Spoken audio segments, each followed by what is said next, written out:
I had a glimpse that of somebody so nationalist I was speaking to, and that is David ATENY.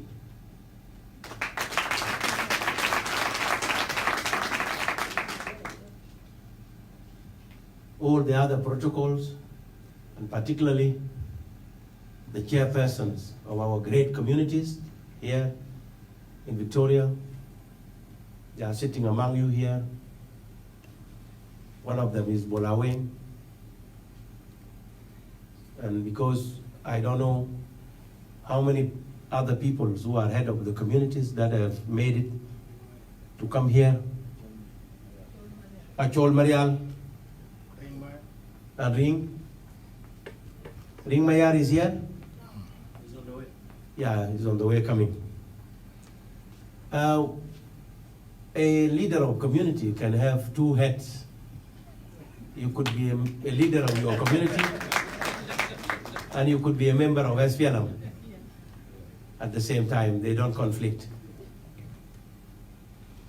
All the other protocols, distinguished, invited guests, ladies and gentlemen, I greet you in the name of Almighty God and in the name of the Republic of South Sudan.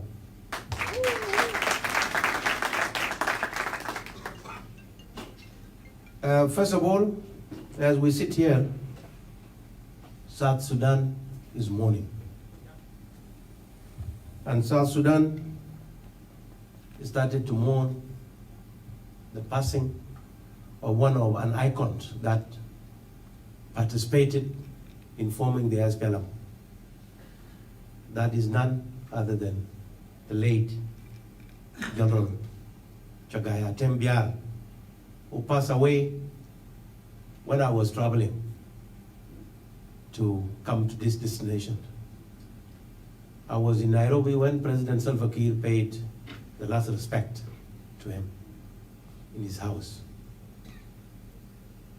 Because Comrade Chagai suffered very much, and his life when, at the time when I was in the country, when I was away from the country, and I've seen my president paying respect to him in his house, I did not get an opportunity of celebrating his life. So I'm asking you, together with those who have died for the liberation of a country called South Sudan, we observed a minute of silence in respect to our martyrs.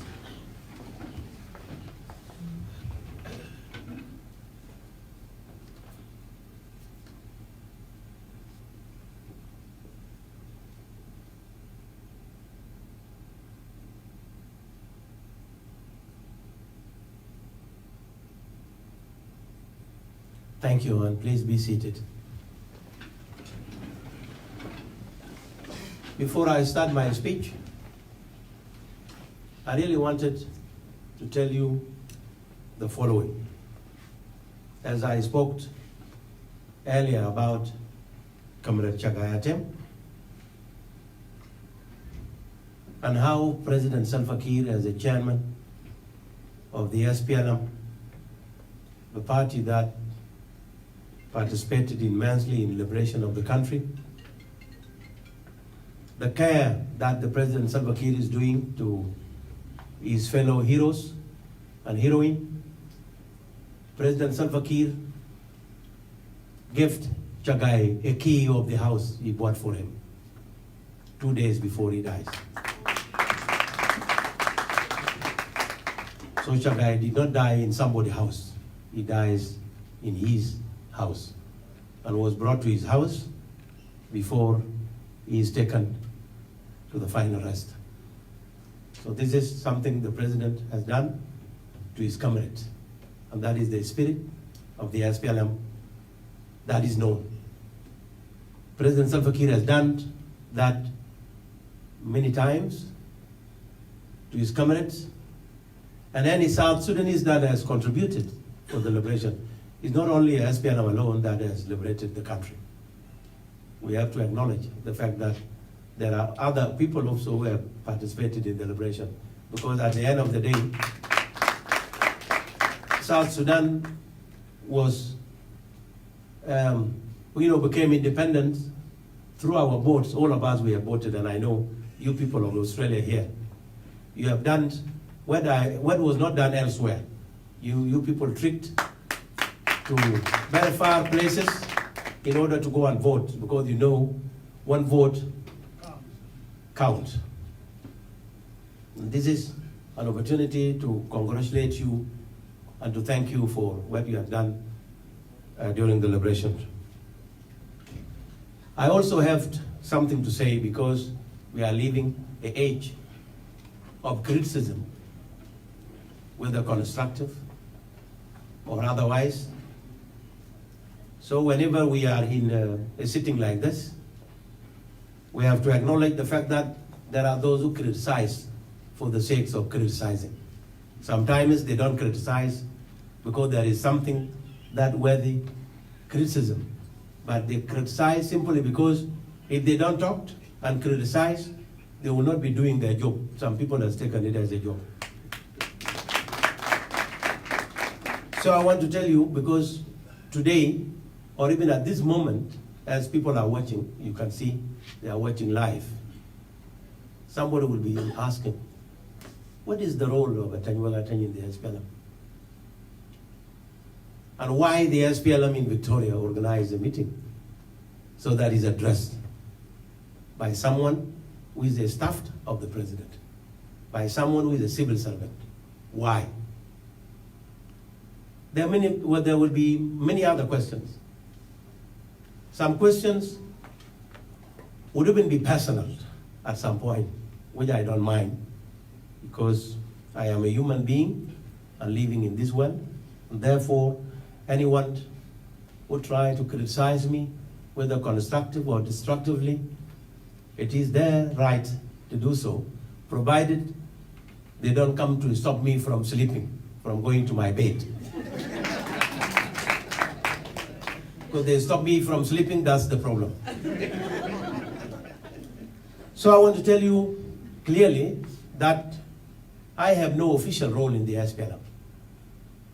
I want to acknowledge it. I want to say this.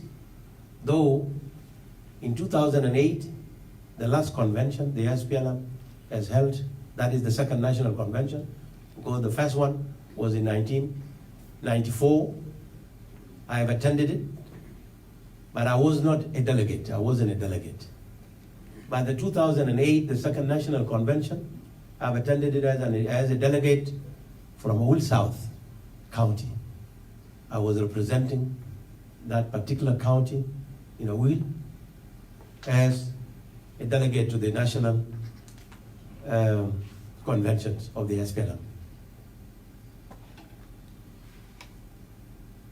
Because of the policies some people were doing, particularly commanders.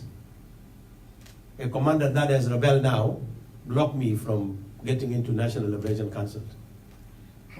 I am not going to talk about it because it's yesterday. We don't talk about yesterday, we talk about now and future. So when I come to the SPLM, I come to the SPLM as a normal member. Even Mading is even more senior than me because he's a chairperson of an area that had the members of the SPLM. Even my friend Catherine, and even those who have positions in the SPLM, they are all senior than me, so I don't want to be taken wrong. That I'm coming here to dominate the leaders of the SPLM. But I have only one simple advantage, because I speak for the President of the Republic of South Sudan, the State House. If I'm the spokesperson for the State House, then it is like somebody living in the house of a carpenter. Somebody living in the house of carpenter will be able to know how you turn woods to be a chair.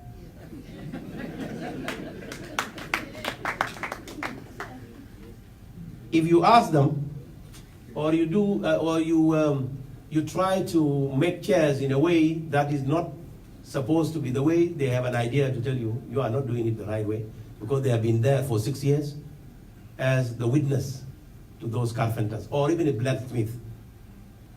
So I am close to where the SPLM things are done. And this is what you people would want to hear from me. I have no capacity in the SPLM. I'm making it clear so that my detractors, who are very constructive, understand this, and those who are destructive also understand.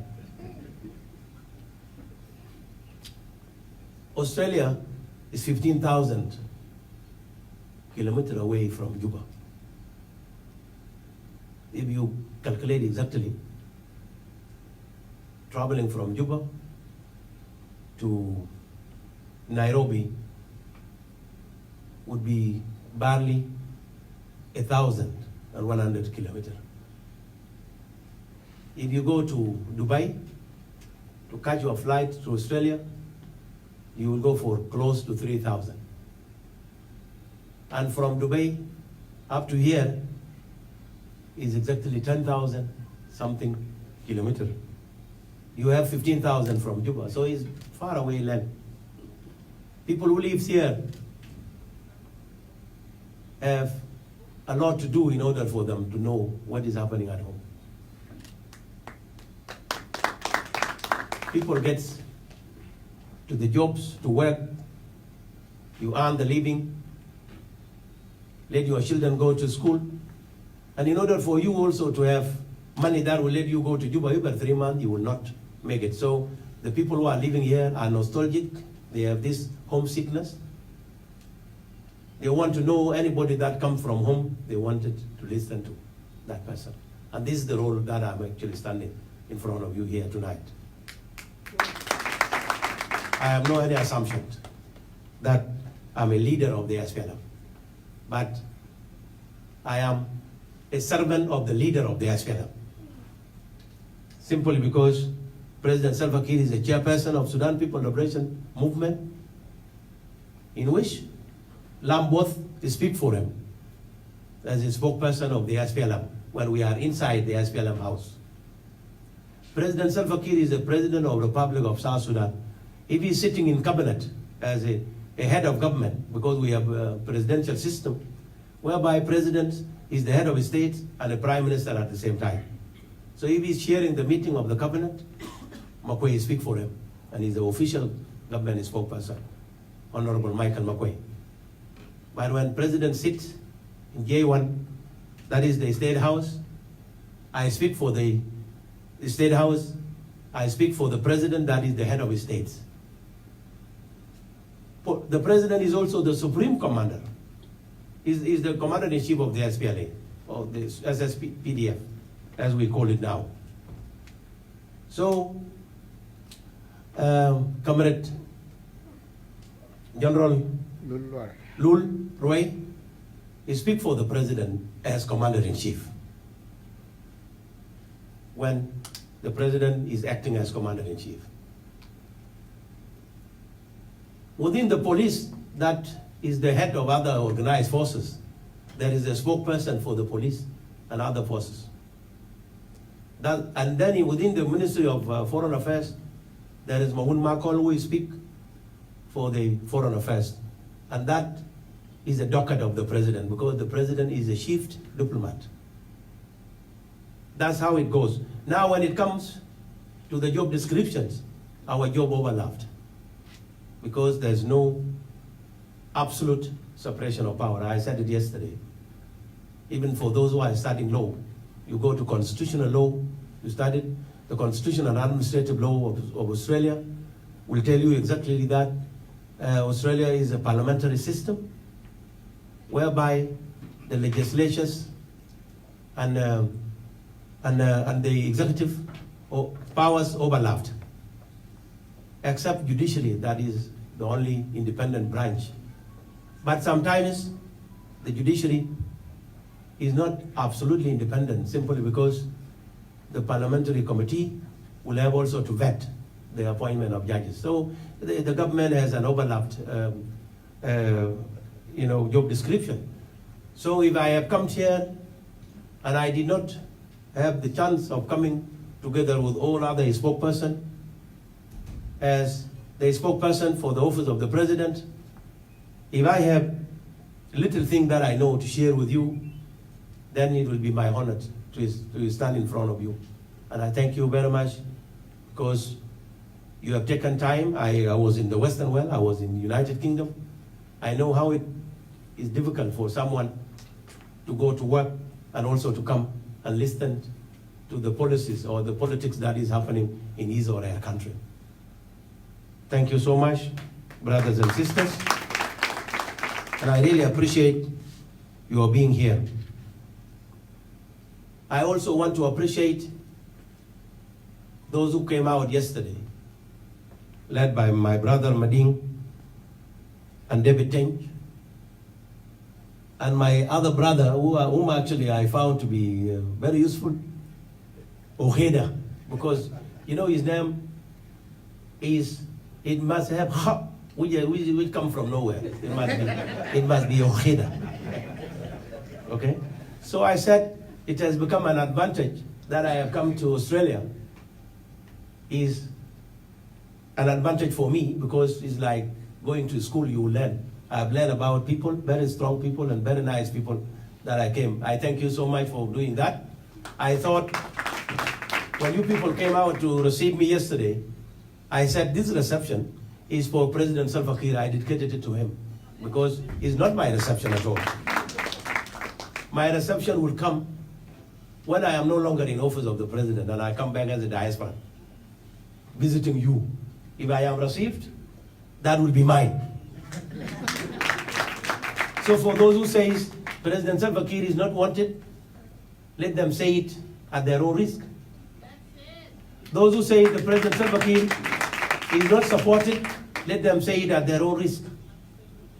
President Salva Kiir has you people, because there's no reason why you listen to me if I were speaking for a president of the country of Lillfoot, a country that is not existing. You wouldn't ever listen to me. You are listening simply because I'm a spokesperson to the president, so humble that you people know is a person that has led this country called South Sudan into independence because of his resilience and the patience that he had.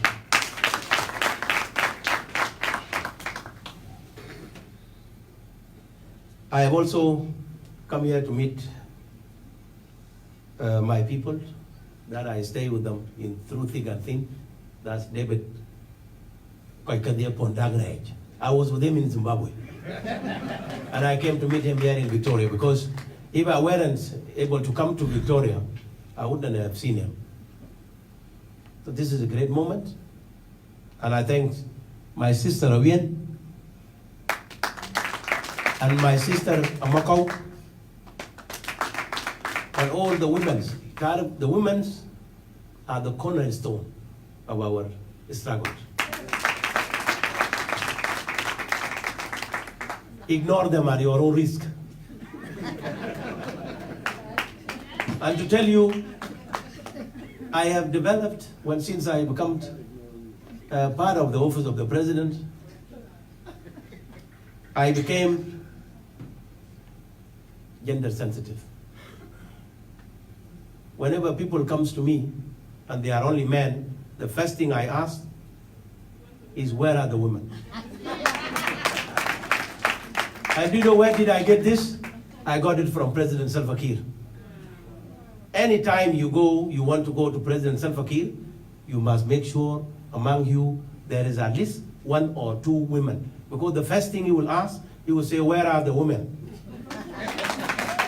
Because President Salva Kiir is championing the gender equality, that all people of South Sudan must be equal before the law.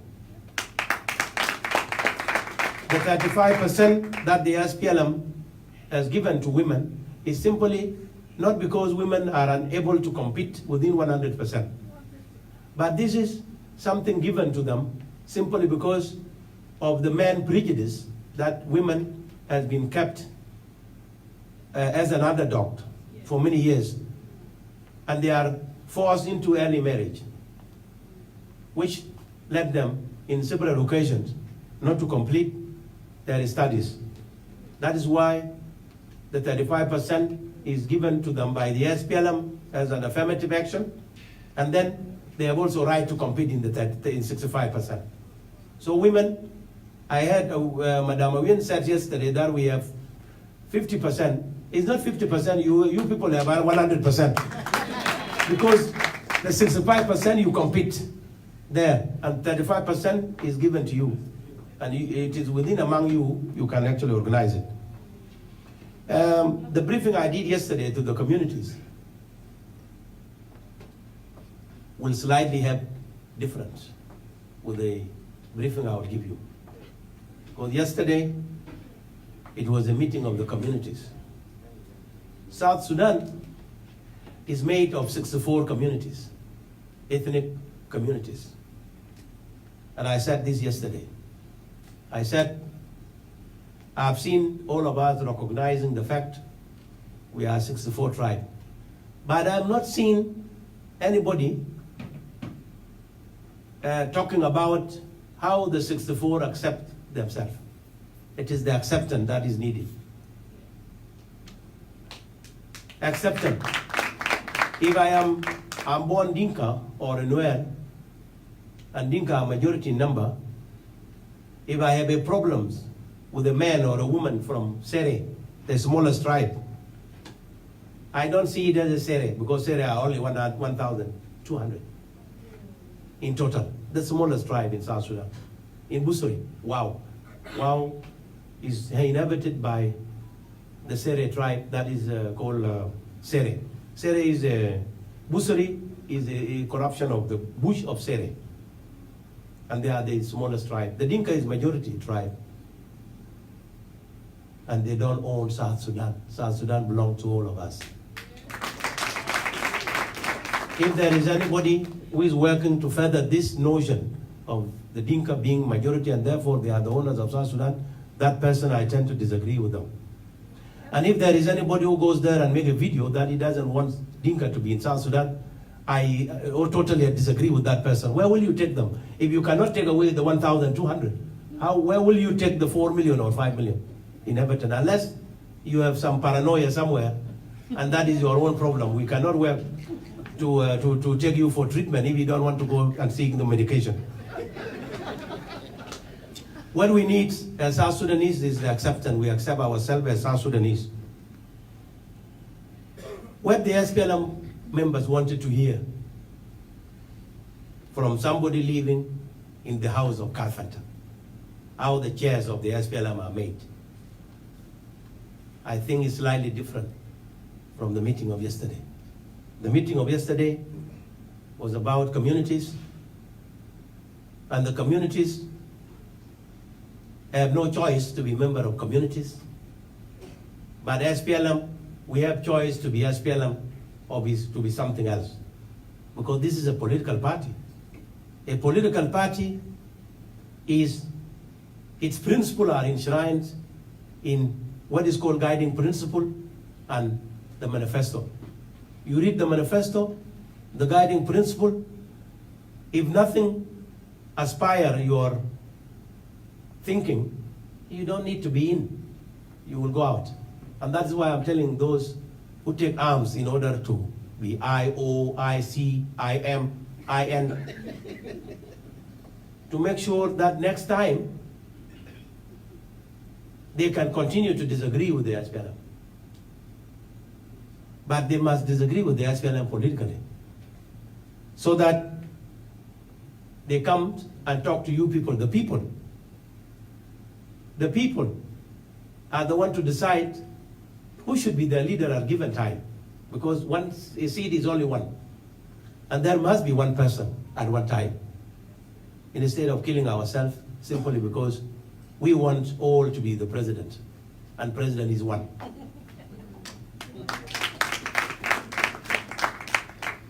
So, in the spirit of the revitalized peace agreement or resolution of conflict in the Republic of South Sudan, recently, President Salva Kiir convened a first meeting of the political bureau, the first meeting of the reunited political bureau, which included those members of political bureau that are known as political detainees or G10, including Mama Nyandeng, and also the SPLM IO led by General Tabandengai, and also the SPLM IG. I told you yesterday we have been named. We have been named, we have given names. We did not agree to be that, called like that.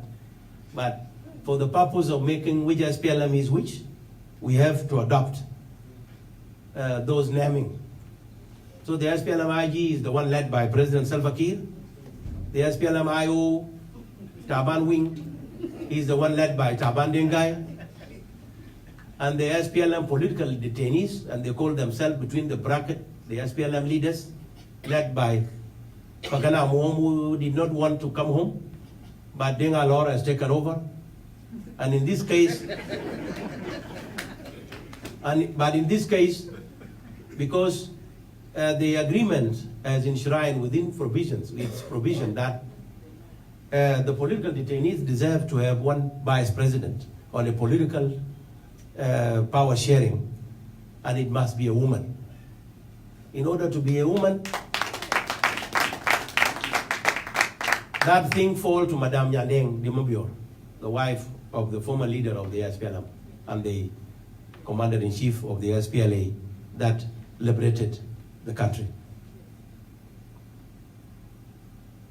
So, on the first sitting, they work out the mechanism of how to expand and reform the political bureau as the highest council, the leadership council of the SPLM. That will be the one to make the policies of the SPLM. On their sitting,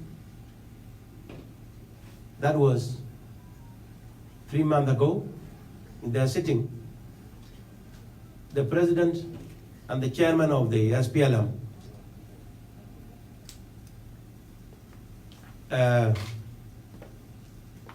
appointed a committee. They agreed to appoint a committee headed by Madame Rebecca Nyandeng.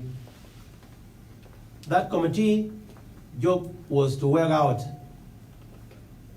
the mechanism of reforming the SPLM political bureau, and also the reforming and expanding the SPLM political bureau, and also to work out the timeline or the deadline for the SPLM political bureau to seek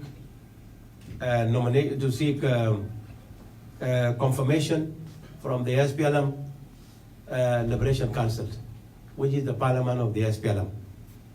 And they have also to agree on how many members of the National Liberation Council that should constitute the National Liberation Council of the SPLM. Now, considering that politically, we have 32 states plus a BI administrative area, we have 33 states in the actual fact, because a BI administrative area, somebody called a governor also. So if he's called a governor, even if it is called administrative area, is another state. And equally, our states, and this is the formula that the SPLM has worked out until we get to the time of census. The states are treated equally. The state that has 10 people, and the state that has 2 people, and the state that has 3 people are all treated by the SPLM, the formula of the SPLM as equal. So, how many members should a state has in the Liberation Council is going to be worked out by this committee, and the committee was asked to make its recommendations to the leadership on or before the end of July, which they did at the time that I left Juba. Madam Rebecca Nyandeng with her committee came and reported to the president what ought to be done. I'm not going to reveal what is going to be done and how the political bureau of the SPLM would be expanded, simply because we leave it to the next time when the political bureau convenes a meeting in Juba, chaired by the chairperson of the SPLM. And they will there announce what measures they have taken and how the SPLM political bureau would be expanded and how many members should constitute the National Liberation Council. That is going to be a news which I cannot proceed. I'll leave it to the chairperson, as I am not authorized to speak for the SPLM, particularly in this occasion. I cannot reveal anything that the SPLM has not yet started to reveal. So, comrades, that's what I think is a development you people need to know. The other thing is the issue of reunification of the SPLM in accordance with the Arusha Agreement. The Arusha Agreement was an agreement that was seeking to unite all the factions of the SPLM, including the SPLM-IO, led by Dr. Riek Machar. But the way things are going on the other side of the SPLM-IO of Dr. Riek, it is looking likely that Dr. Riek one day will come out with his own political party. The only thing that we don't know is whether the laws of the registration of political parties would allow the SPLM to have 2 or 3 other SPLM to be registered in the same name with the addition of something small L or B. I am not sure the law would allow that. But what is going to, to happen at the end of the day is that simply because some members of the SPLM have no patience to wait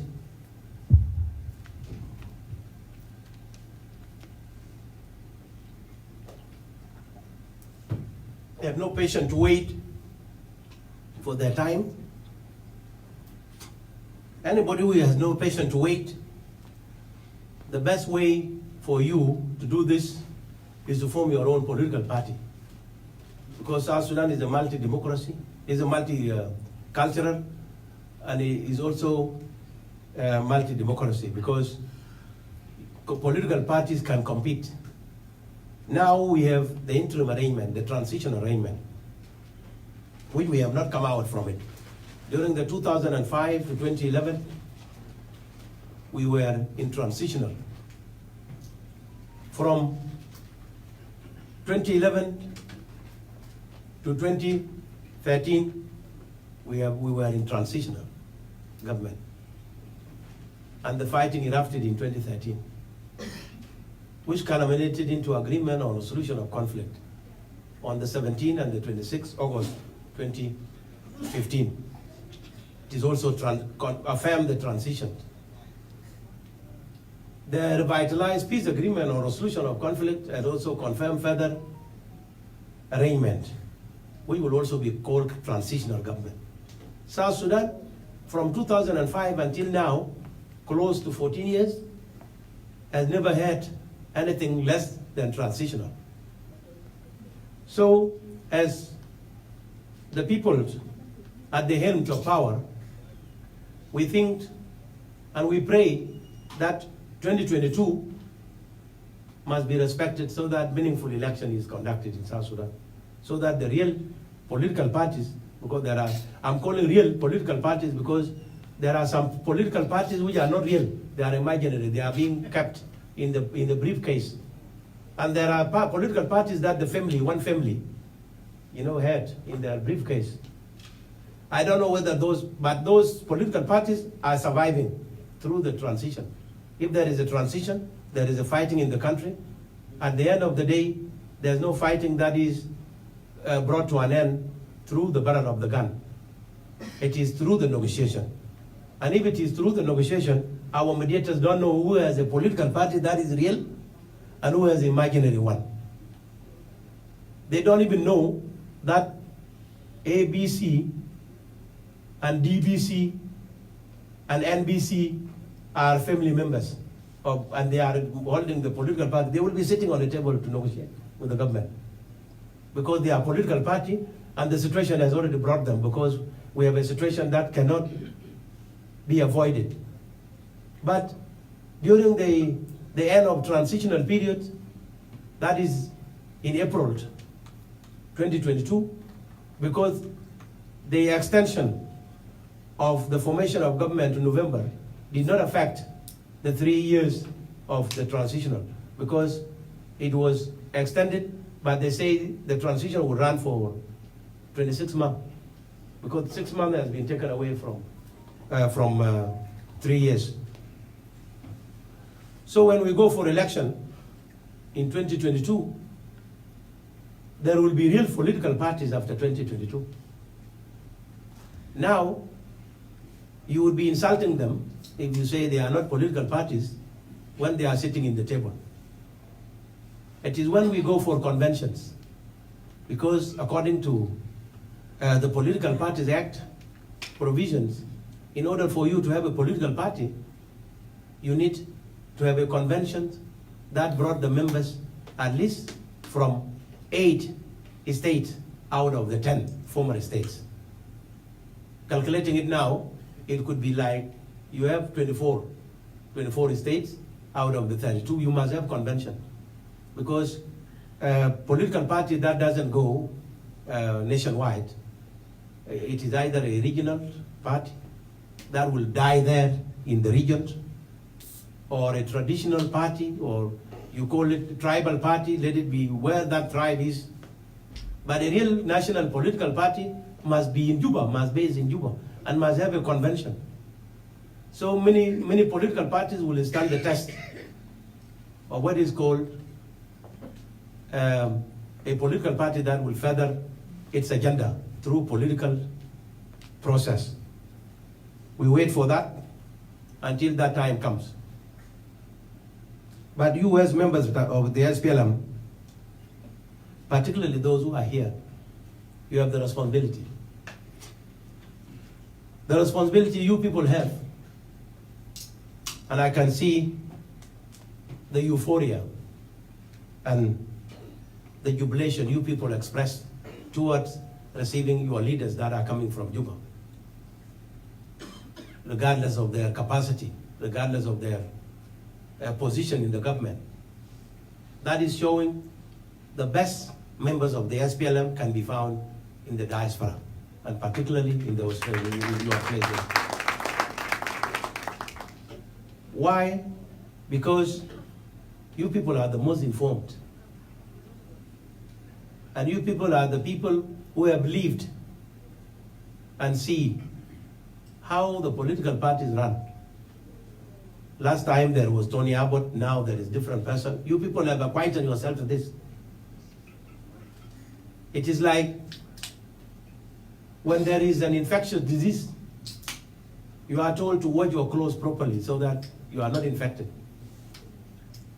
So when you are living in a democracy, unless you lock yourself in a room and don't even watch the TV, you will not be able to know exactly how the democracy is played in a country of your resident. But if you watch TV, you will be able to know exactly and even get to involve, to get in love with the way. I was watching the debate in the Westminster, in London. I don't miss the debate on Wednesday, the parliamentary debate between the Prime Minister and the opposition party. Why? I wanted to see how a human being can avoid being dictator. Because how to avoid dictatorship is your acceptance on the criticism that is leveled at you. Because human being is selfish in the way God has made it. That's why when we eat, okay, we start with our mouth. Even your son, if you want to put something on the mouth of your child, you will also do your...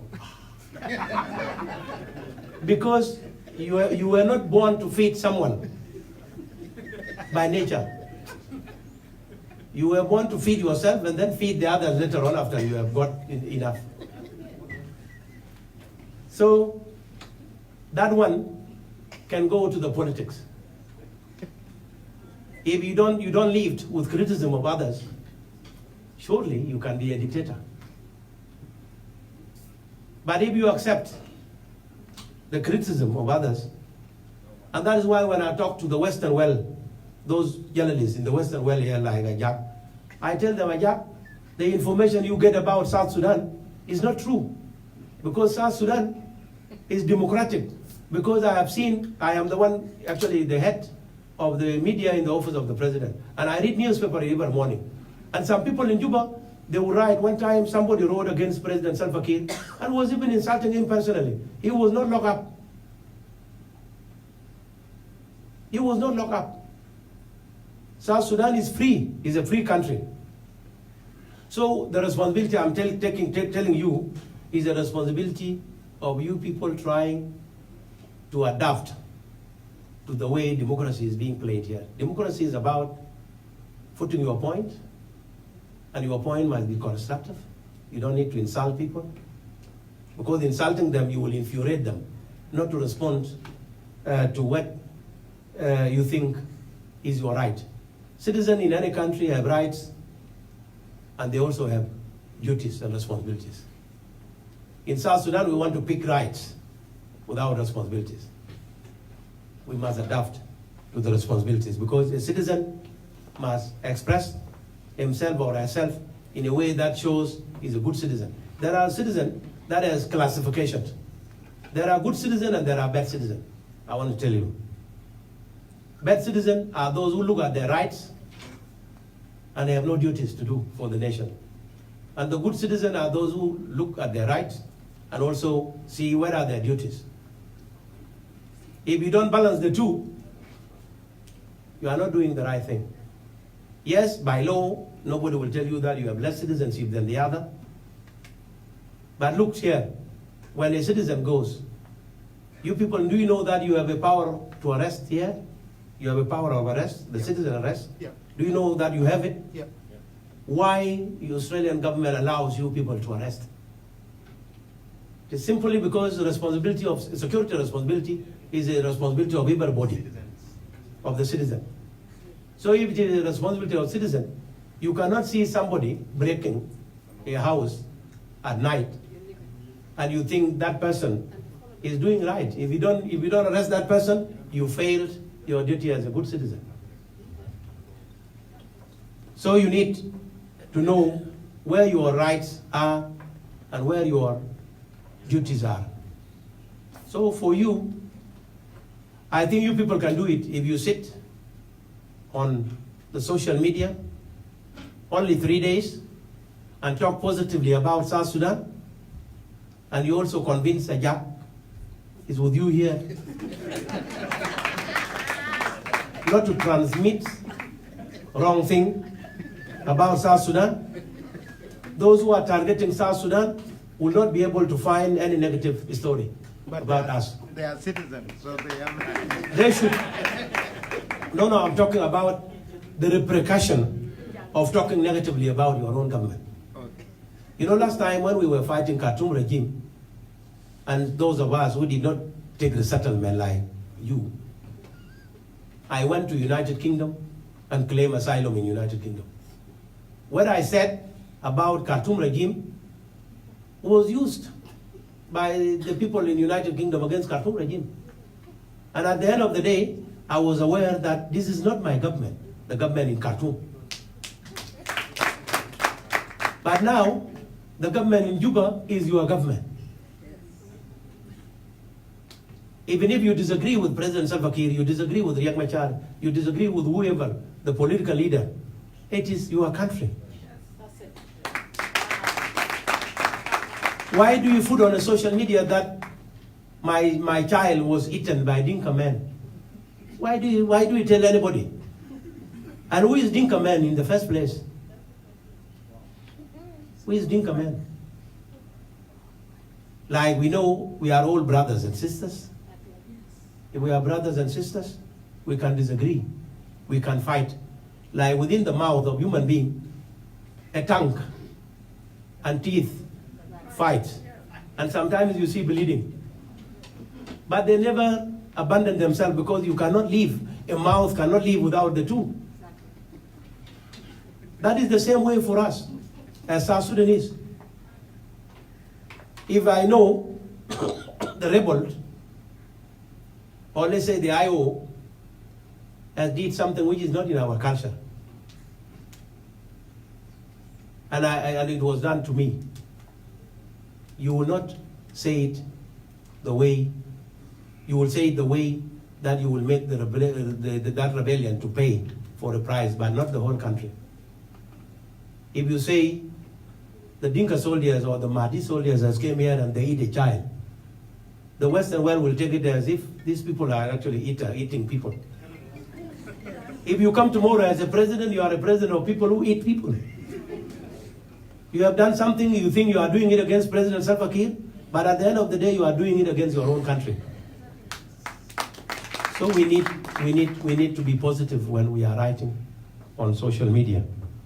I'm not trying to convince you people not to criticize me. I saw my friend Ajak Deng Chonko, tried in vain on social media today to defend me because somebody took me out of context yesterday for the talk of yesterday. And that person did not find anything to talk about it except why did I announce my children? He did not understand where did I actually brought that. Okay? When I said about my children, it's because of determination that I thought for South Sudan, I should be determined and make sure that I'm struggling to tell people of South Sudan who are the one doing the wrong thing when I was writing a column in Juba. Threatening you. And when I was being threatened by those individuals, I thought I should not leave the country because if they kill me, I know my children will not be killed one day and there are more. That's the context in which I said this. If that person has a right to bring them back or to make my children to be a government children, then let him go on. But the context in which I have used this has nothing to do with government. Because I am 6 years in the government and I have older children that are even 35 years old. They were not born in year one. So they cannot be owned. They are South Sudanese, but they were not born in year one. So we need to be positive when we are actually criticizing the public officials. The government officials are supposed to be criticized positively or constructively. I am not scaring anyone away. And by the way, I am the last person to take anybody to court, even for insulting me for personal thing. Because I know if I go to court, I will be spending time in court. It's not going to be automatic. You have seen what has happened between Pagana Amom and Amira. Amirani. In the court, when it deals with the issues of defamation, the first question is how far the defamation has gone and who said this. The makul is only a jama. Ma is only a bagdar biam bugula ajal bakarab disumita. Makul is all. It's not anybody. Now, I can take to the court somebody like Ajak. Okay? Because Ajak is professional, trained on how to handle the media. But how can I take somebody now who is living just in Melbourne here? How do I take that person in court?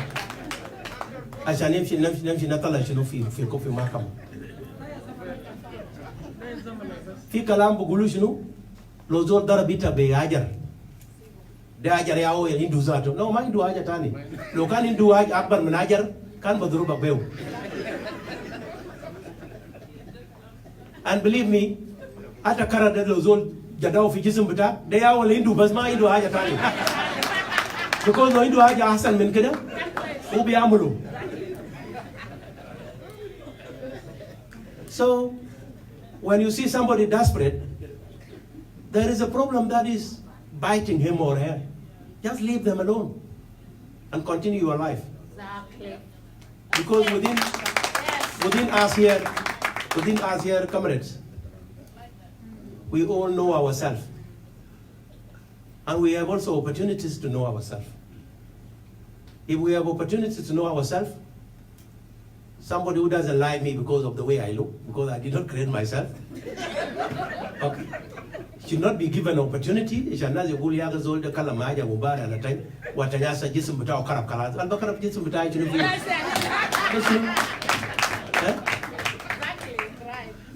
fi. Fi holder fi nazani riftu gabal 40 sana ziawian madam awian. Will she wait for somebody to tell her about ATENY WEK? Finance command, they grew in front of me week. Week is there. Okay? And eh? Okay? So, and also, those of you to whom I'm meeting here, they also have opportunity of evaluating me and my personality. Exactly. So I am not relying on whoever says what to me. I am ignoring them. Except things that matter, I will be speaking on that which matter to me and to the nation. If it does not matter to the nation, I'll just leave it. So ladies and gentlemen, I know I have taken a long time, and I knew it is you people to ask questions and answer instead of a monologue. I'm sorry for taking this long. I wanted to give the microphone to my friend so that he can administer your questions. If I come to respond to your questions, will be the best part of this dialogue, because I know to answer questions than talking. Okay.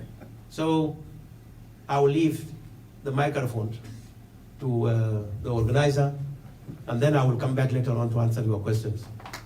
But please, when you are asking your questions, the deep questions that are purely SPLM, we will let me reveal what I am not authorized. Leave them away. Just ask modest one. Thank you. Let's clap for Honorable ATENY WEK as he takes his seat. Thank you everyone for listening to him. And also thank you, Honorable ATENY WEK, for also taking a little time. I know many leaders from South Sudan can even talk for more than 5 hours, but you managed to squeeze in the time for other colleagues of yours who may also be willing to ask questions. So thank you for that. I'm going to disappoint you, and I apologize in advance as well. Today or tonight, we are not going to give chances to community leaders. Very unfortunate. The meeting tonight, it's only SPLM related meeting. So questions will be asked by members of SPLM. So if you lead or represent a particular faction, when you get a microphone, don't tell us which community you represent. Just tell us your name, who you are, and tell us you are an SPLM member. I'm very disappointed. You are disappointed to hear that from me. I apologize. But our meeting tonight, it's only mainly for SPLM party. Whichever faction you lead, leave it at the door or at the entrance tonight. I'm sorry for those leaders who might be in here for that reason. So I'm going to open questions, but I will not give many questions. I will not give many chances. I will give only 2 or 3, because if 6 people ask questions, it will not be very good for him, because he'll be too overloaded. So I will give at least 3 or 4, and then he will answer them. Take 3, there are 2 here already, 5. Okay, all right, I'll take 3 because there are 2 already, 5, which is good. So I'm going to be very diverse. So I'll mix it up: youth, women, and elders, and General Assembly members. So please, I know some of you may attack me tomorrow in Footscray for doing so, but that's do it at your own risk, as Honorable ATENY WEK has mentioned earlier. You can attack me at your own risk, but I am going to do it because I am in charge. You are in the forum of SPLM. You are not in the forum of South Sudanese. You are not in the forum of Jen. You are not in the forum of whichever name that you may have on you. Is that clear? Yes. Very good. So, now the questions are open. And let me ask, first start from our elders, SPLM elders. Can anybody raise your hands? SPLM elders, that's where I will start. And then mothers after that, and then youth, and then General Assembly, 4 people. So SPLM elders, because SPLM has elders. Can I ask something first before you finish the talk? All right? Yes, you can ask, sir. This is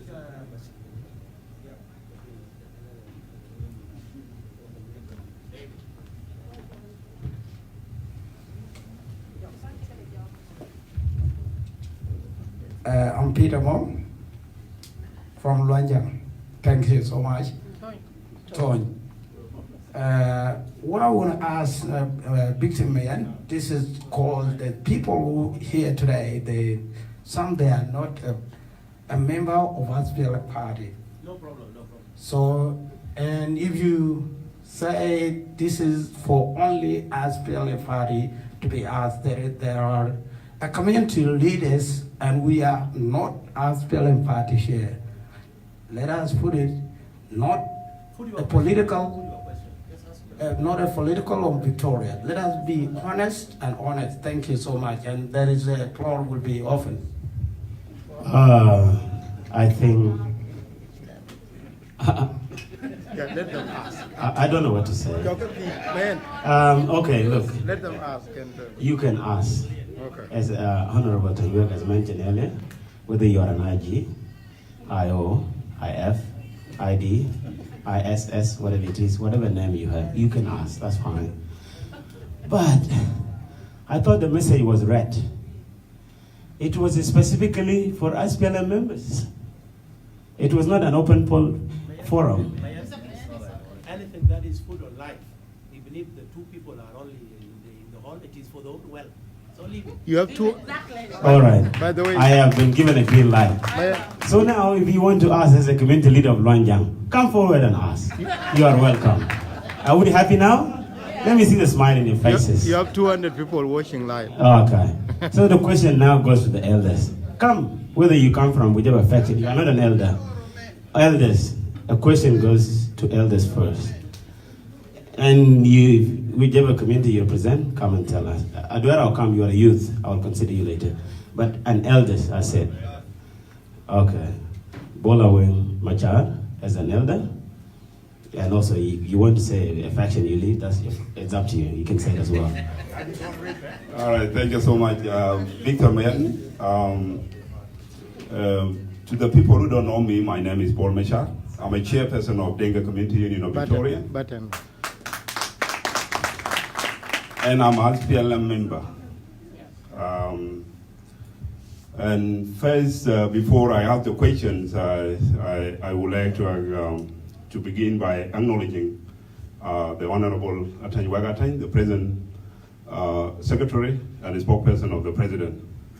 And also acknowledge David Tange, the chairperson of the provision of the SPLM in Victoria, in Australia, and Mading Malek, chairperson of SPLM Victoria chapter, and all the former chairs of the SPLM, including Catherine, Kate Magir is here, Nyolmadus for the Youth League, and we have Dengmubior was here before, and all the SPLM senior members and supporters. You are all welcome. My question will be very brief, but before that I want to acknowledge Shaul Marial is here. Can you get up Shaul Marial?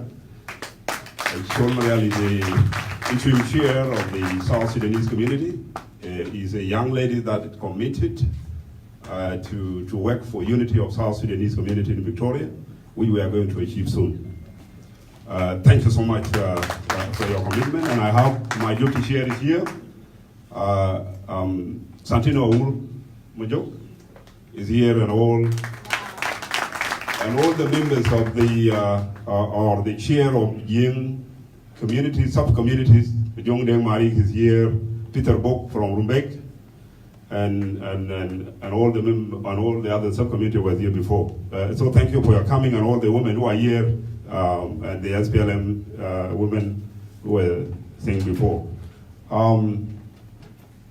Look, it is a working day, and we were actually trying to make this on weekend, because given on your time charters, and that's why we end up on Monday. But you said before that the SPLM members can have a two head. You can be a community leaders and also a member of the SPLM. That is happening to be exactly, and we are actually very difficult to disconnect the community and the SPLM members, because SPLM members is coming from, born outward from the community. And that's why SPLM was able to liberate the country, is because of the supporters of the SPLM, of the SPLM member or the community in South Sudan and also in other areas. That's why we were able to liberate the country.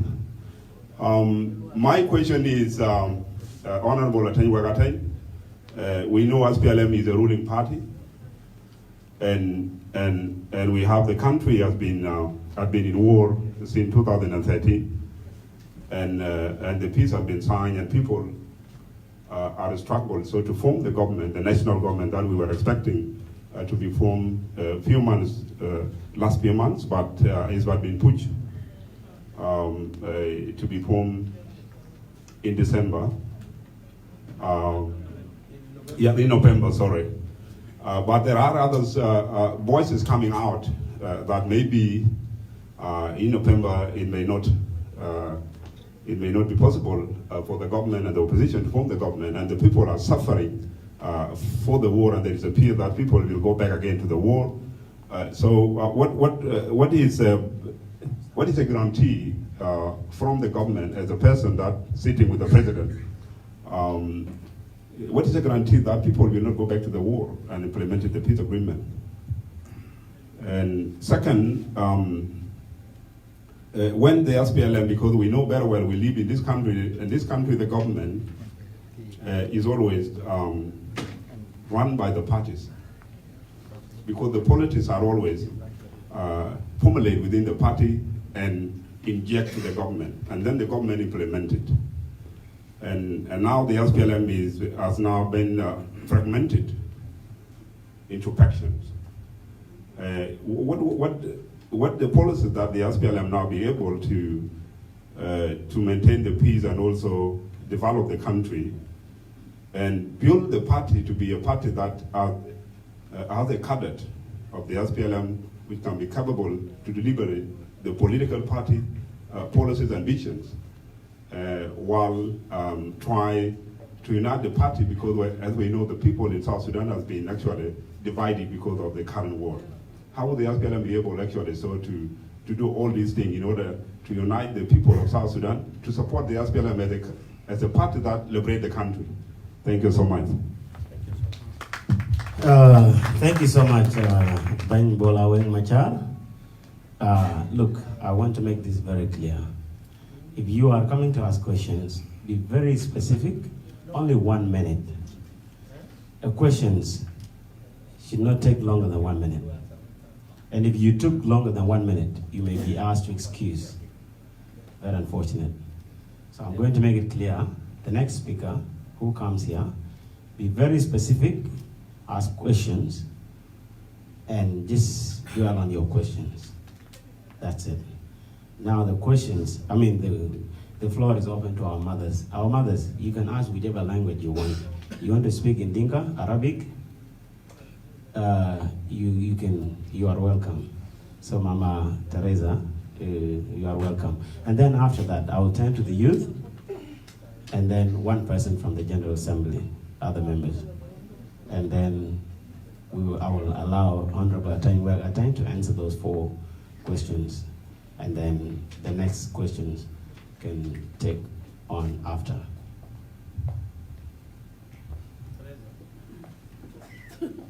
But chora tot me. Teach Arabic, but can we ping 200 people? Okay. You know, we get 200 people then, so ask Arabic. Okay. I want to ask a question about every time people talk about president is a good person, but there is no person work with him. President is working alone. Nobody advise him good advice. And if there are some people advising him, they advise him wrong way. In a general situation, and then they say people lie to him. They just go and observe some things, wrong things. They come and say it to president. Do you, press secretary, and Mayingai, do you lie to Mr. President too? Both of you? I want to ask questions. Yeah, thank you, Mama. Very good question. Very good question, Honorable. You're not. This is another. Let me add this one.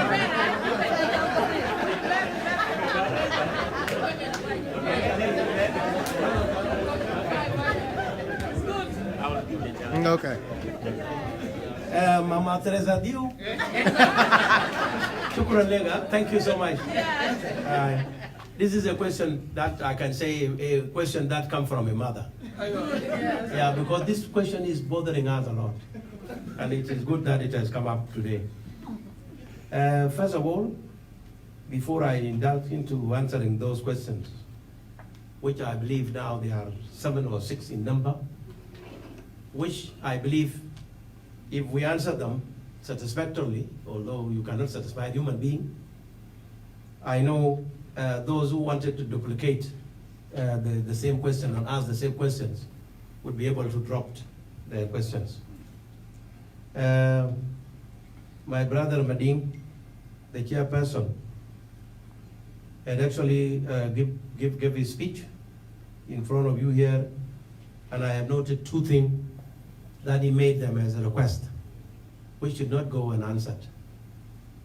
One, he is calling for the high diplomatic missions of very high or senior people within the Ministry of Foreign Affairs to come to Australia so that they come and witness and see into themselves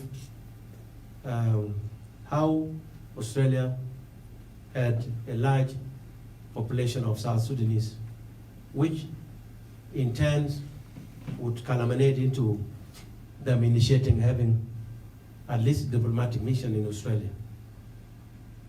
And also, he has asked the president to visit Australia. These are the 2 questions that I thought I should not leave without responding to them. First of all, it is possible that high senior members in the government can be sent to come to Australia and meet with South Sudanese communities. I can do that as a recommendation to the leadership, and the decision will be up to the leadership. But I will put my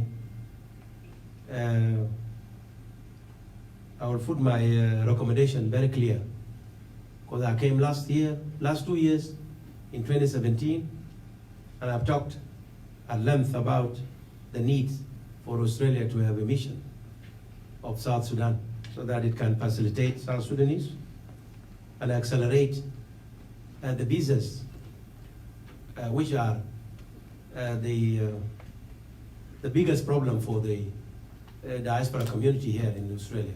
Because you want to go home, you would be even paying $100 so that the visa is sent to you. If the visa is not sent to you, you will not be allowed to travel from here. And I have seen the agony the people here in Australia are going through. And I have noted it, and I have taken it to the president. I put the recommendation last time. I will be also ready to put the recommendation this time, so that a delegation of some kind is sent to you people, so that it finds the fact of what needs to be done here. What I am not aware and what I'm not sure is the invitation of the president to come to Australia. President is a chief diplomat in the country, and there are no presidents that visit countries, foreign countries, because they are invited by their communities. It has never happened. It is the government that invite, in the personality of the Governor General or the Prime Minister of Australia. These are the very people who can invite the president. And while the president is visiting Australia, on the invitation from the government of Australia, then he will then be meeting his communities here. But communities cannot invite the president. They can invite a rebel leader, like when they were actually Sudan People Liberation Army, Sudan People Liberation Movement. A community can invite the chairperson of the Sudan People Liberation Movement those days of liberation to come here. But diplomatically, it's not possible for the president to visit his community outside the land in which he was elected to be the president. So I'm saying this with respect, and I'm saying this as I know diplomatic norms will not allow that thing to happen. But any other capacity can visit Australia. So that brings an answer of that. Now, the chairman of Giang community in Victoria, Mola Weng Machar, has asked 2 questions. One question was that he's asking whether there will be a guarantee of people not going back to the war again, or there is a guarantee that the government will be formed in November, as it was extended to be formed in November. And he went further to talk about those who doubt, the doubting Thomases, who said the November would come without government being formed. The first part of questions is that unless you are a fortune teller, to be able to predict what is going to happen in November. But according to what is in the book, I think November must be possible, simply because the 6-month extension were called as a non-extended 6 months. They cannot be extended again. And the leaders of the opposition know this. President Salva Kiir is ready for them. President Salva Kiir wants to meet any leader of the political oppositions parties or the opposition parties that have taken arms to fight against the country, President Salva Kiir is ready to receive them in Juba in accordance with the agreement. If they stay away, then it is you people to judge who had led into the collapse of the agreement, should the agreement collapse. Because President Salva Kiir is ready, and he's very ready to receive any political leader. Simple example is that Madam Angelina Teng she's in Juba. She's a wife of Riek Machar, and she's a senior member of the SPLM IO. And I have seen her in Juba. She's using a motorcade.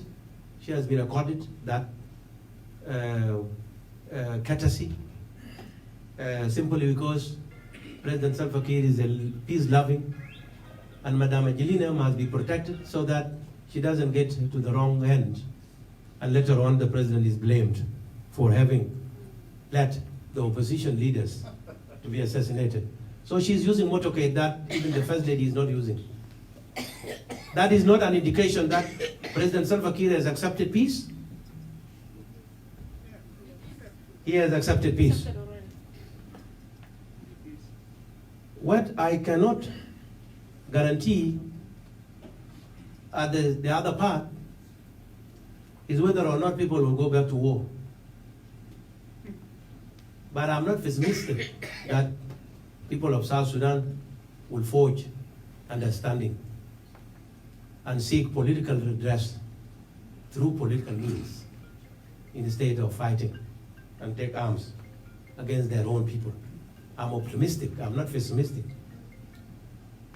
So for those who say people will go back to war, I'm not with you. President Salva Kiir is not with you.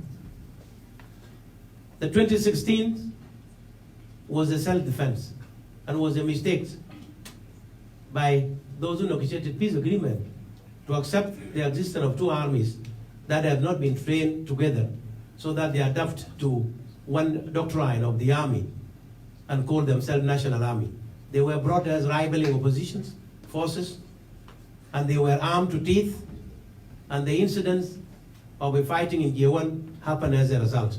And this mistake was acknowledged by those who actually negotiated, those who have actually mediated peace agreement between the SPLM-IO and the government of the Republic of South Sudan. There's no return to war. President Salva Kiir has said that time and again. And whoever wants to go back to war will go back to war with itself, with himself or herself, but not the country called South Sudan. But don't forget the fact that somebody resilient, somebody patient like President Salva Kiir has never waived the right to self-defense. You cannot waive it. If he is attacked, the scenario will be the same. He will be responding, but he will not attack anyone, as he is very committed to peace. And he's a person who wants peace, by the way, more than anybody, simply because he is the incumbent president. The incumbent president, like now, if there is something happening here in Australia, okay, do you think the Prime Minister will sleep? Will have a sleepless night, simply because he knows somebody is biting the clothes he's actually wearing. If an incident happened here, an incident that takes life of the people. The same thing, the President Salva Kiir has that feeling. When there is fighting, he doesn't sleep, simply because he doesn't want the country he is on its him to be in fighting and get economic, happening, dwindling day and night. The last one from Bol, you are talking about the SPLM, whether the SPLM will be capable of training cadres that will be put in front to run for the ruling of the nation in any given elections. Actually, the problem of South Sudan started within the SPLM. We all know. The the December 2013 happened within the leadership of the SPLM. And the same thing, the peace will only happen if the SPLM come together. Because if the SPLM is not in peace, South Sudan is not in peace. Who is there? Even I know, I agree with my friend who said he's not member of the SPLM. He had a question here, and I like that. He's not member of the SPLM. But can he live in South Sudan without SPLM? The SPLM will be there to stay for some time. No, I'm not talking about forever because I'm not God. Okay? But I'm saying the SPLM, okay, is as a business to organize itself and make sure that is electable comes the election.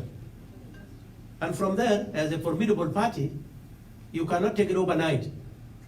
Because this is a party that is established 34, 35 years ago for the liberation of the country. And now it has an experience of 14 years from 2005 until today. And until the parties comes out from pockets so that they present a threat to the SPLM. SPLM will still be elected. But SPLM has now started a process, Bolaweng. And as I actually explained to you earlier, the SPLM has started, because these are the processes, are not an overnight event. Like we are here now, and then we leave now, and we say we have sown a magic tree, so that we reap the fruits, you know, we get the fruits of that magic tree overnight. It is a process. The SPLM was in trouble, but is now coming back.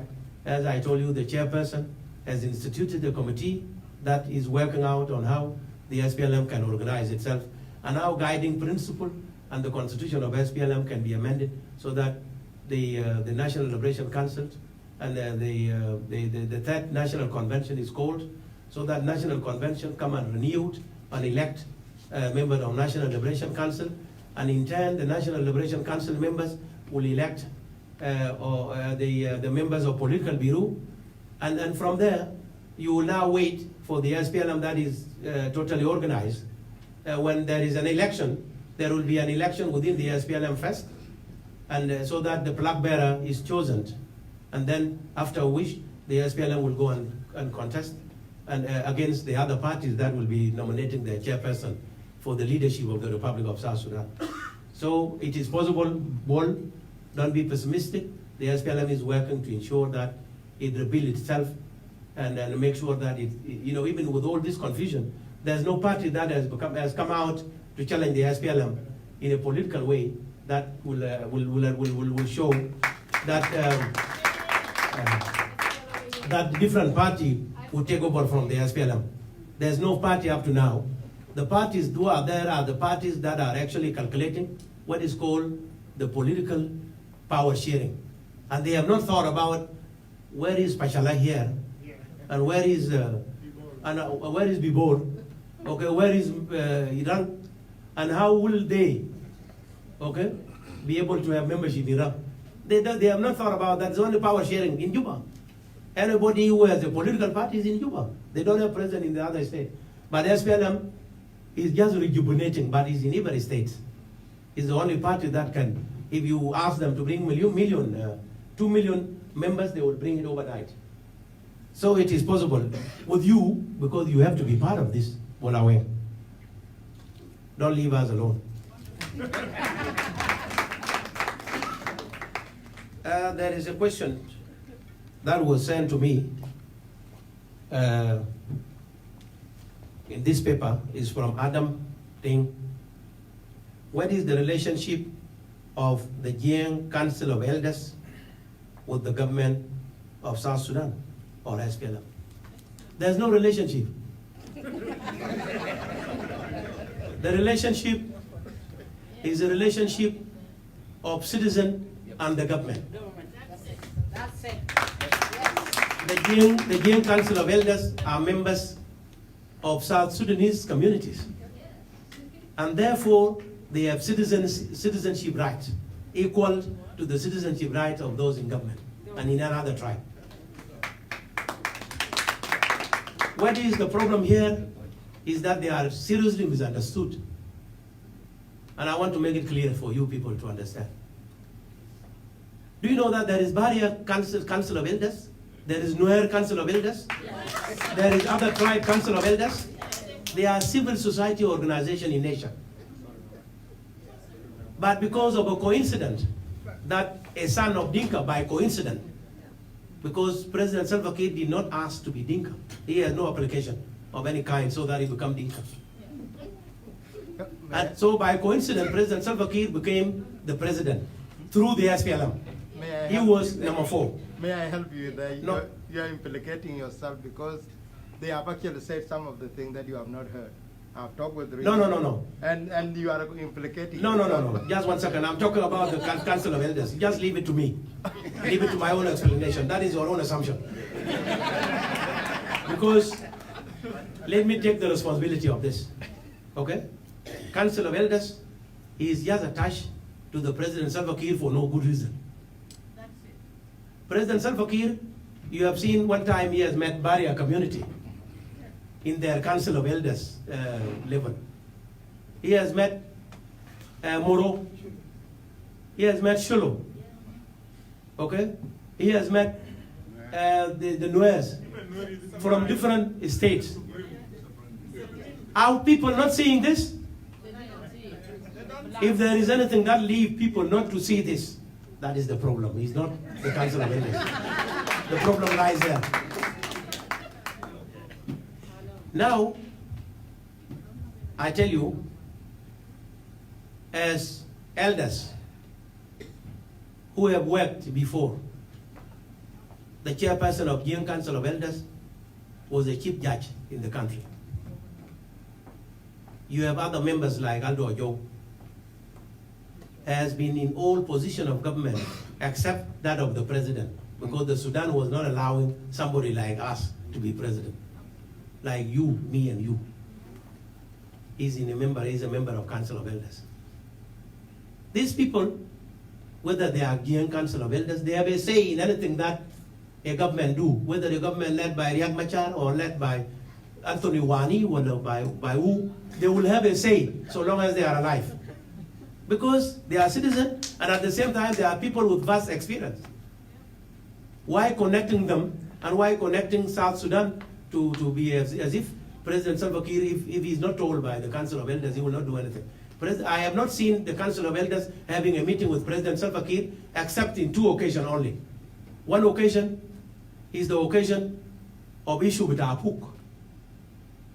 The other occasion is when Malong Awan, that we are trying to negotiate Malong Awan not to fight with the government.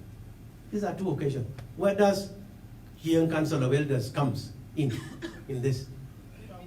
I've been telling journalists, but they don't understand me because I am also by coincidence a Dinka.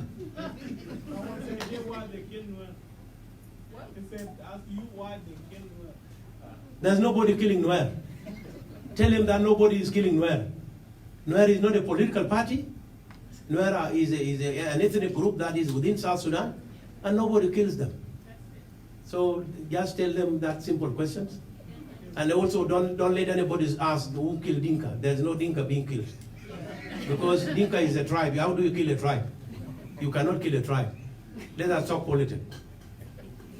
So, Young Council of Elders has no connection with the government.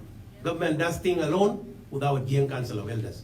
And Young Council of Elders talked about issues of the governing simply because they are citizens.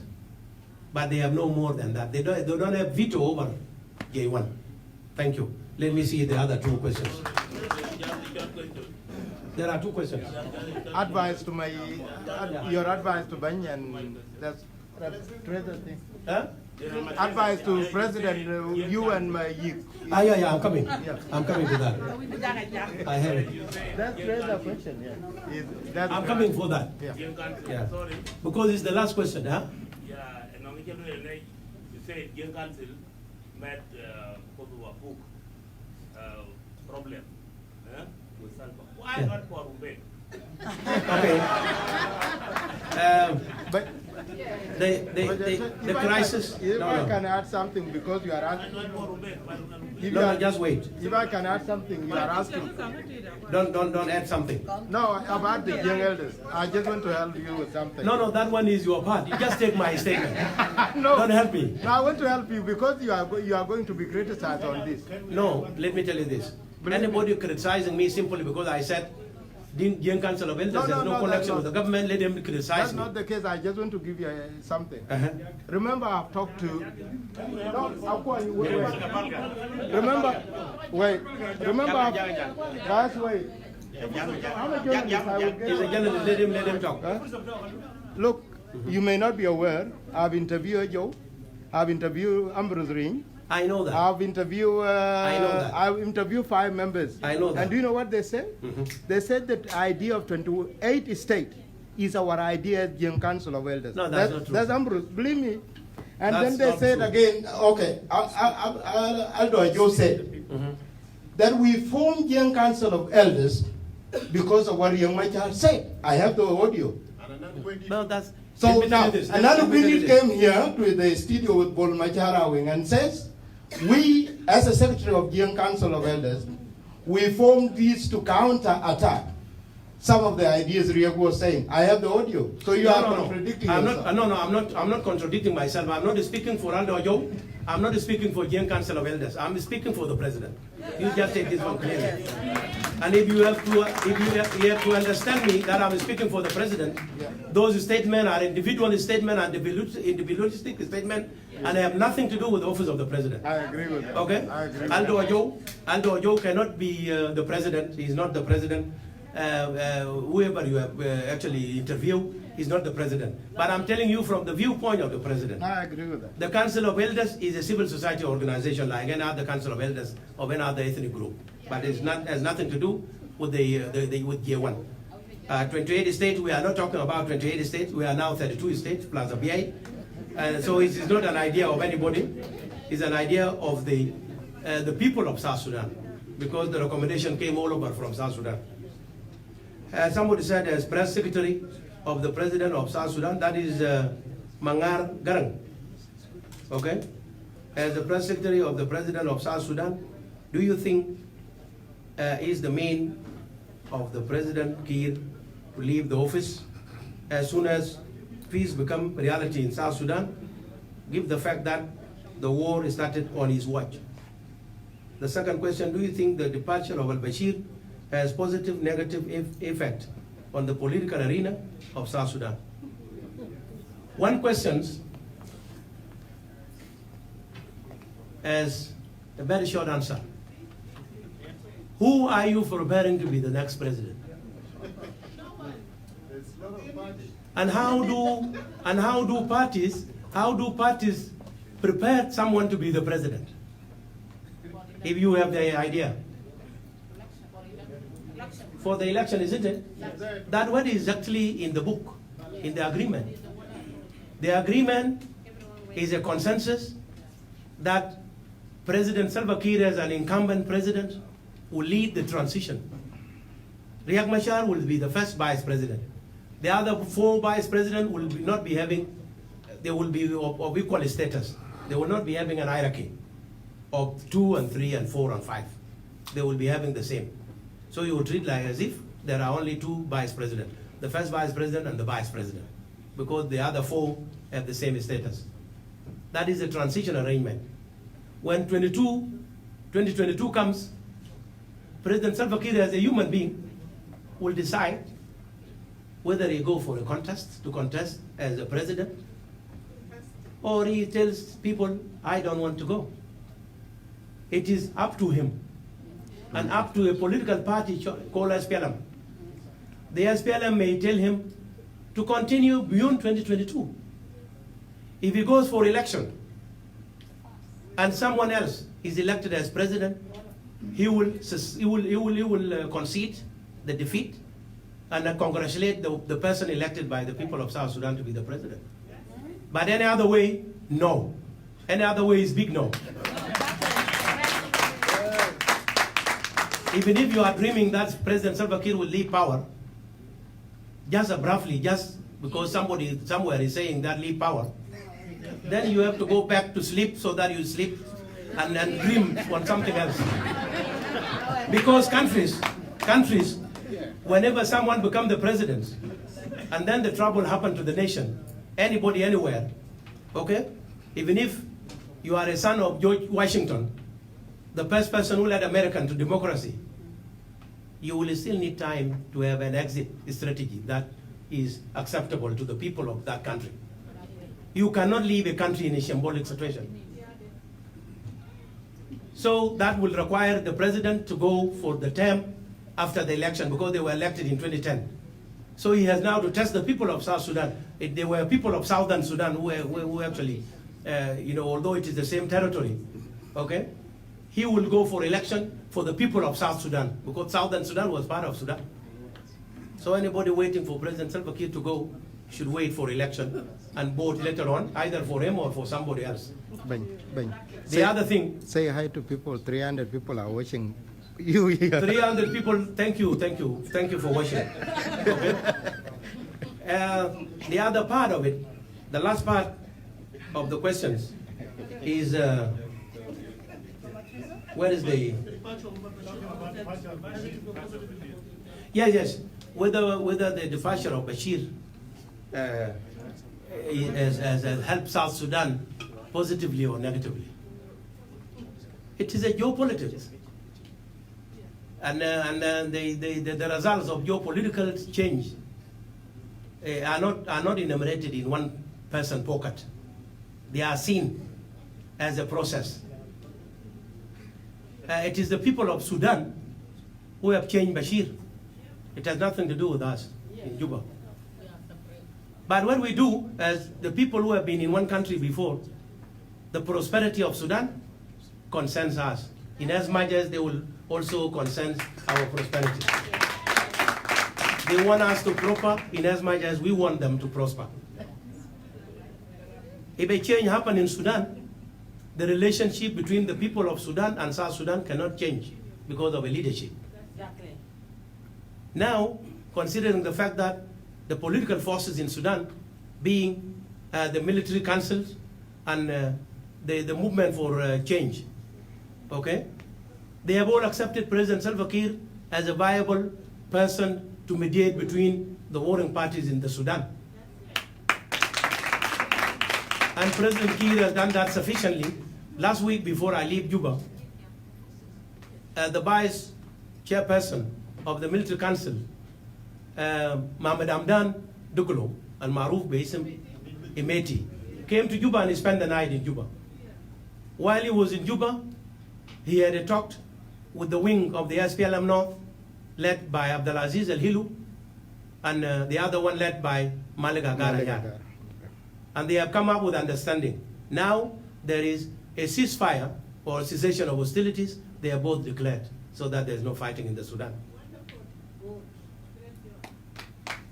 In as much as Sudan, in its former president, negotiated peace between us and our rebel in Khartoum, and the peace was signed on the 12th of September in Addis Ababa. The same gesture of goodwill is what President Salva Kiir is doing to bring the political parties in Sudan, political divide in Sudan, into understanding. So I'm saying the existence of Bashir and his departure are positive to South Sudan, given that the new regime in Khartoum has more understanding and even knowing that President Salva Kiir and the government of South Sudan has something to help Sudan with. It was not known before that South Sudan has something to offer to Sudan, although our oil flow to Sudan and is running through Sudan. And if our oil is stopped, the Sudan also will see the repercussion of economic situation that will happen as a result of the stoppage of oils. Madam Teresa, you asked a question that has been said time and again, that President Salva Kiir is a good person. President Salva Kiir is not working with anybody. And when he is advised wrongly, I said yes, the president is a good man. Yes. There's no doubt about that. There's no doubt about President Salva Kiir as a good man, a person who has a heart to govern this country. A person who has forgiving heart. A person who has wisdom, because he doesn't rush to decisions, because decisions have both negative and positive. There's no decision that goes positive without the negativity part of it. So he takes time, as resilient as he is, so that he gives decisions in appropriate time. And some people are seeing it as a weakness. That is a strength of President Salva Kiir, because he first look at the both sides of any decision he's about to make, negatively and positively, until he judge himself, which one is more. Is it the negativity is more or the positivity is more? And then he make decision. That's good. There's no doubt about that. However, I disagree with those who says President Salva Kiir is advised wrongly.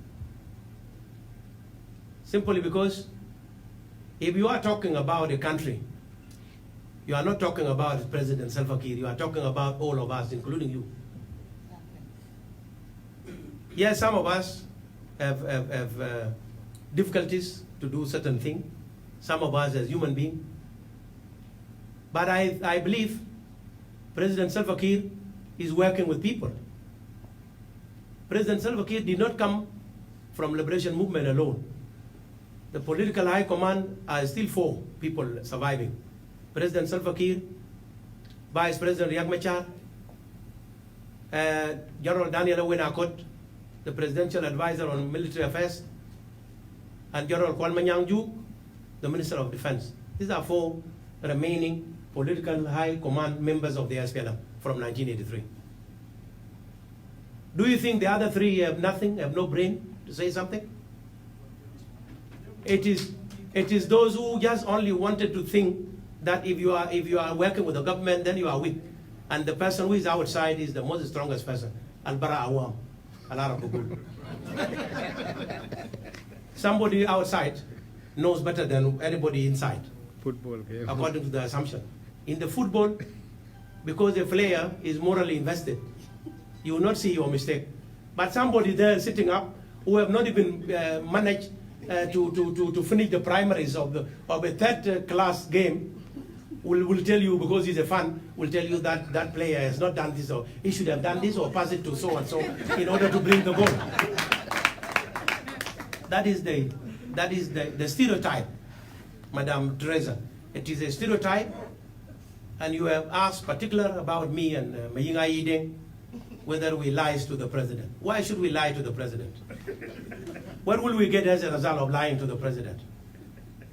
I believe we don't lie. The problem is this: some of us are not known, okay, how they do their thing. But if there is anybody who knows somebody like me and somebody like Mayinga Yi, the only problem is that we cannot share with you whether we are saying lies or we are saying the truth until when the time comes. But what is the effect of those lies? Is there anything that has been made wrongly? Because you did not tell me. If you were to ask me about a given decision that you think the president was wrongly advised, and you even quote the number of the decree so that you bring it back to my memory, I will be able to respond whether this decree was right or wrong, whether the president was advised correctly when he issued a given decree or not. But now this is just a say of the out there. A say will not be stopped. You can talk about anything, okay, including those women who cooked and bring food. There are people who talk that so and so is not cooking properly, and you have not asked her to cook for you. She was cooking for you, and you will still think that some ingredients within food are not good for you. It is up to you. I think, ladies and gentlemen, the president is properly advised, and president is properly governing the country. The crisis that unfolded in 2013 are the crisis of the political development of a country that has just gained independence. It's not to be taken on one person. So that's what I want to say. The last question was, I think there was another question there. No, we stopped that question. We stopped that question. Okay. Yeah. Now, there's no another question in as much as. I said before, why for Rumbek? Okay, the guy is talking about why for Rumbek and why for Rumbek. Yes, what's happened is that what is happening in Rumbek is something that we can share blame. We can share blame as Dinka society. It's not anything with our South Sudan. It will be answered in a different forum, not here. I was just telling you the history. Of how the Jiang Council of Elders, as member of civil society, like any other Council of Elders of other ethnicities, came to meet the president. My intention was not to talk about which place is fighting and which place is not fighting. Let us look for a forum which will be Dinka forum, and we will talk about why people are still fighting in Rumbek. Thank you so much. Thank you, Honorable ATENY WEK. You can rest for now. Look, I want to say something. I was going to conclude, but there's a good news, which is good. First question I want to ask, are you all willing to take more questions or to ask more questions? Yes. Are you all willing? Yes. Because the good news is, Honorable ATENY WEK said, yesterday I did not have a chance to address many questions because of the limit of time. So tonight he's willing to stay as much as you are willing to stay. So are you willing to stay and ask more questions? Yes. If yes, now what I will do, my power will what I will do now, I will give Honorable ATENY, I will ask you to take a note. I'll give 8 questions in a row. Yes, 8 questions in a row. I'll give that. So take minutes instead of we break it. We give 4 and then you come and go back. It just, going back and forward is not good. So what I'll do, I'll ask 8 people to ask questions, 8 spread questions, and then you can answer them, and we will see from there what next. But there's only 1 minute, guys. Only 1 minute, not more than that. There's only one person who have asked to ask the questions and the comments, and he made an official request to the office, and we have acknowledged that. And that's it. Uncle William, who is an elder in the SPLM. All of you knows that very well. He has asked to ask the questions and the comments. He is the only who will get. I know he doesn't have that privileges of being special among all of you, but he have asked. But other than that, there's no more than that. You can only ask questions but no comments. So now I will start by a man who is disturbing us. If we don't give him a chance, now he's complaining that his iPad is going off. So Jack obviously is going to turn it off if we don't give him a chance to ask. So I want to start by Jack. So Jack, you can ask your question. Well, no, I think first, remember here I'm volunteering to stream it, so I'm not paid by anyone, right? First of all, I want to thank you. Guys, I want to thank ATENY WEK. We always have a hard time, but it's one of the... Yeah. Now do it for him. I'll do it for him. But it's one of the officials that I'm always comfortable to talk to because of his journalistic background. He understands media more than anything. I think people are always on his neck, and I'm one of them. But he always, I think if you listen to the interview when we were in the studio when he came 2 years ago, it was a hottest one. But he's always smiling, so keep that up. I think that's what we, keep that up. That's what we need. Always, as journalists, what we need is information for the country. I think some of you take it wrong sometimes. You think he's anti and he's at times become a supporter of the government, but he was a journalist. So when you are a journalist, you are very impartial, and you must represent, I would say it in Dinka, yeah.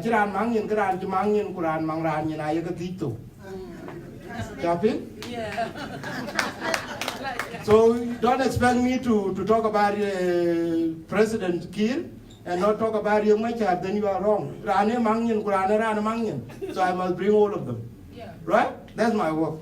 So, but I want to go back to the issue of information. Ghost online. The government of South Sudan website was last updated in 2014.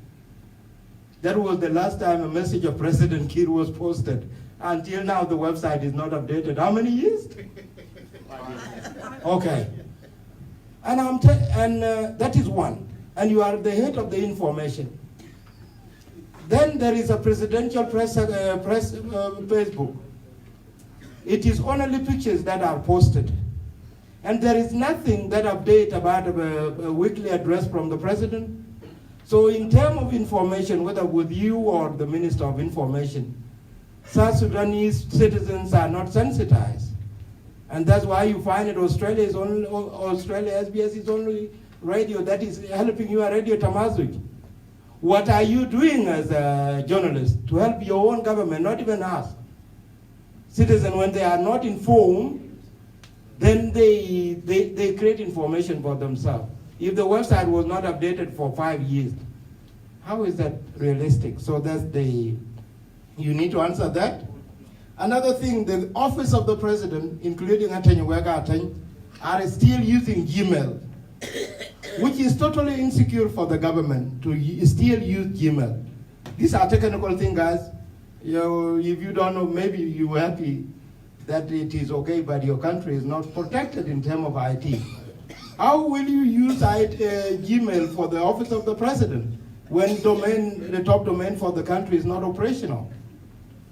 The last one, Mr.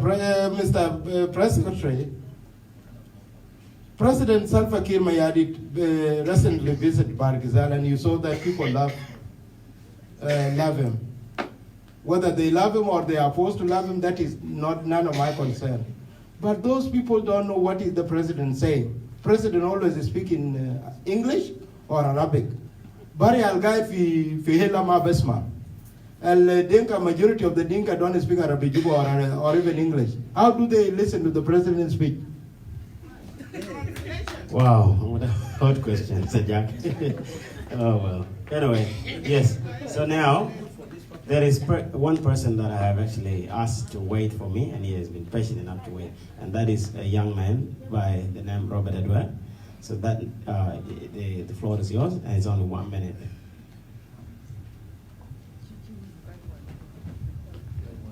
Thank you, Mayan, for giving me an opportunity.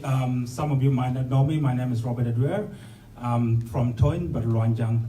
So just a clarity on the comment that you made, Mayan, in terms of being a SPLM membership. As Honorable ATENY made it clear before, us as South Sudanese, we need to practice democracy, and that's what should bind us all together. So in terms of what made me conscious, the fact that we always categorize people, elders, youth and other things, we need to abolish that within South Sudanese community, and that's what bringing us down. If we need to practice democracy, we need to take out the title. Point clear. So if you go to a lot of South Sudanese function, it's always elders that are given the opportunity to speak. We are living within a democratic society, and we see how the system functions. So how are we going to transition to this, notion of democracy if we're not practicing that? The second observation that I made, we tend to focus a lot on politics back home, but we're not building ourselves here. How do we generate that social enterprise? All the communities whole that we sit in, they belong to other people. But if we talk about the number we have as South Sudanese community in diaspora, we came here purposely to build ourselves here and then give back home. So in terms of honorable attention, to bring back my question, you've been here a number of times, and you've seen the capability of South Sudanese here.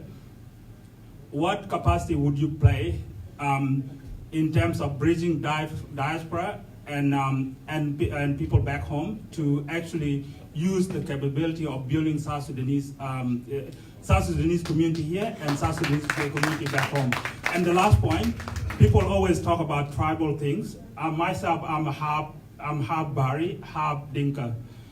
When I always hear about tribal thing playing out, it makes me sick because we as South Sudanese, we need to develop one nationality as South Sudanese first and tribal second, because we have intermarriage among ourselves. If we always point out about tribalism, it's not, it will never lead us to anywhere. Thank you. Thank you, young man, Robert Adwa. Okay, the hands are up. Okay, the hands are up. All right, I will ask. Okay, Tiko. Okay, Bar Mama. Regina. Yung punang ada visita. Punang ada visita. Huh? Yeah, I need a long one, but I forgot it. SPLM. SPLM. Chamot nasib. Welcome back in ban over my name. Could you share question and you think question quite kill ben. I think of you know. Where and I could get 10 bagat 10 banky. Young Kajan. Bang you go quiet thing or watch out quite you come ben I can talk a kite. I think the cabin puskri. Wala kwenda Arabia papiro bato ba pandu Israeli atan manin wako ka mietku ina reri tiri papir abato o chawo kwenwe wo ko te Israeli mo dương ở trên Sudan xin chào quẹt với coi với bánh từ so Sudan ô vài chín niệm mất tham ô cái là tiền cái gì nó bài thì nó khiến cái nền tô miệt ra thì miệt cài tô phải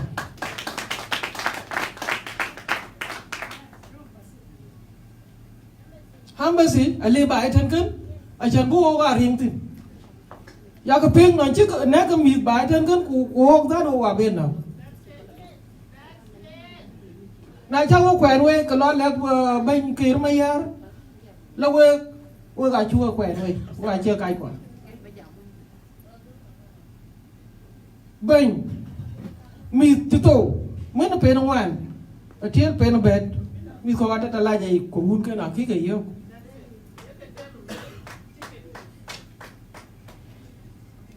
bên như hoa là chứ bạn bé bể hoa là của vợ tổ chân bằng nín ku bubo dit dia lagut buran den hui bela bebe ka wenin bela nok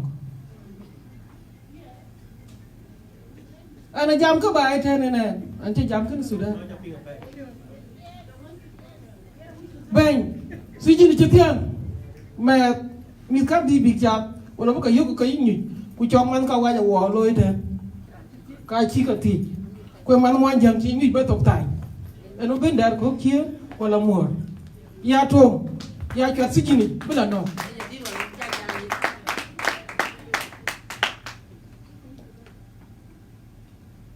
well kia bố coi như thế bố coi dẫn chỉ là bảo đồ thế thì nó nghĩ gì ở huy bắt tục xóa Sudan bảo là bên kia coi thấy Israel là luyện lắm nãy cháu khỏe nuôi xóa Sudan kỳ là biết để nhìn của bà luyện của gái chú của huy why tabato why ching air work the arbizat why ching air Mit ka 100 achen ka visas can cancel so they may be deported the negin inten ka bang so Sudanese kur jala rur bang ka chumani bola wen laksi lo sijini yuke bala ting mo lo sijini chana la sijini nani kur yom la sijin to ten ka wan nan la tin ya rada to kala pa yo ma sobe dar lo ku cin ko lo so Sudanese ka ana la su chan ba mi ba ka gel ko bolis ban wo wai to kana bi ku tan kan I've been to watching. I've been to watching. I'm in Kakabu, Kakum with a Yaka, I took to. Kuok that who are Bella. The chicken jar told Ben Kaka Shabab. Kau Abija Dilni. Who are Aboriginal by then. Number 2. Thank you. Okay, thank you, Mama Regina. Question by Jagati. Ian Kubaloy, Ning Mama Chechin, no Nialpana, and one kid walked in. A book here 1 minute as well. But do Ben me by Jiman Mama Regina. So you're welcome. And then put a Java and look because all Julia book will consider. So we're quite right in and I wake at your channel to look in. Theatre we are Ben, Tamanito. Not on a power bank, right? Not on a power bank. Power bank. Power bank. Lotte. Yeah. My question tong banya ATENY WEK atany. Pujula sal pakir mayadi da buget tong yen. My question is a very simple question. One, kajara brand ngolo pirgion garang. Echilwel goliar. Kabilo ye asuma. Ramchiel. Kaya ramchiel wan ramchiel ay kuyok e woman nimban. Gol to kunuar. Kubor kukoja iswaya kubarkazal ay kuyok ataw kam kuyaram chiala kira loy until today. We don't know what is that. Question number 2. Wo kojaya to kweri Uganda age. Ku ayoku yok yani a part of security because you na lo protection lakini akira lo ko jaya ka jatpen arabad nim kuna ko kuerten ku ko jaya ko jojare de jaya ay mar juba ku ko jojare de ay wo juba kwa yoku yok nata hukuma ayoku yok hukuma anankule bukon tong ko kaga lakini akira lo ko jato already ku ko jato already. Question number 3, balatin kidi very quick. Mortanin, abana. Mortanin anang mortanin ko edom chin beji dang akuma. Kwanang mortanin ko rir ka dang rang natet. Ka mortanin ka kajarat kubika mortanin kidi chika ka pengi akuma ajilatin bi mortanin kidi kala dom chin be dang kuyen ya kajilatin ulaka mortanin winchi dom chen beda laka kalong kunaka ka kunya ka kampir ka kan ana ko chen je ka kadia yen wan ti ko ta thank you. Thank you, Mama. Into the plan. And then quick babela jama we ko yon ke kai just for to respect the tonight's sitting. I asked everybody kede book I knew pin you got everything said you got a kai nyang professional. So I have asked all who are standing, let's just all be sitting and listen. Let's have one meeting. Questions, I think one Chiwango. Actually, so we'll listen. So I think I'm going to follow.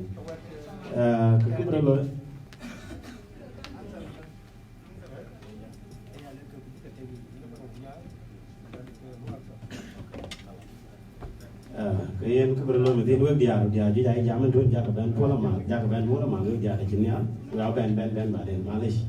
I'm sorry, we have to balance. Getting so keberlo mesti nampu ban antar mado apa yang pusat ko ban. And then the next person will be Richard Dem. Yes, and then the third person will be David Quill. And then after that, actually, don't let me speak Dinka. You will ask. Guys, let's respect this is not a South Sudanese community setting.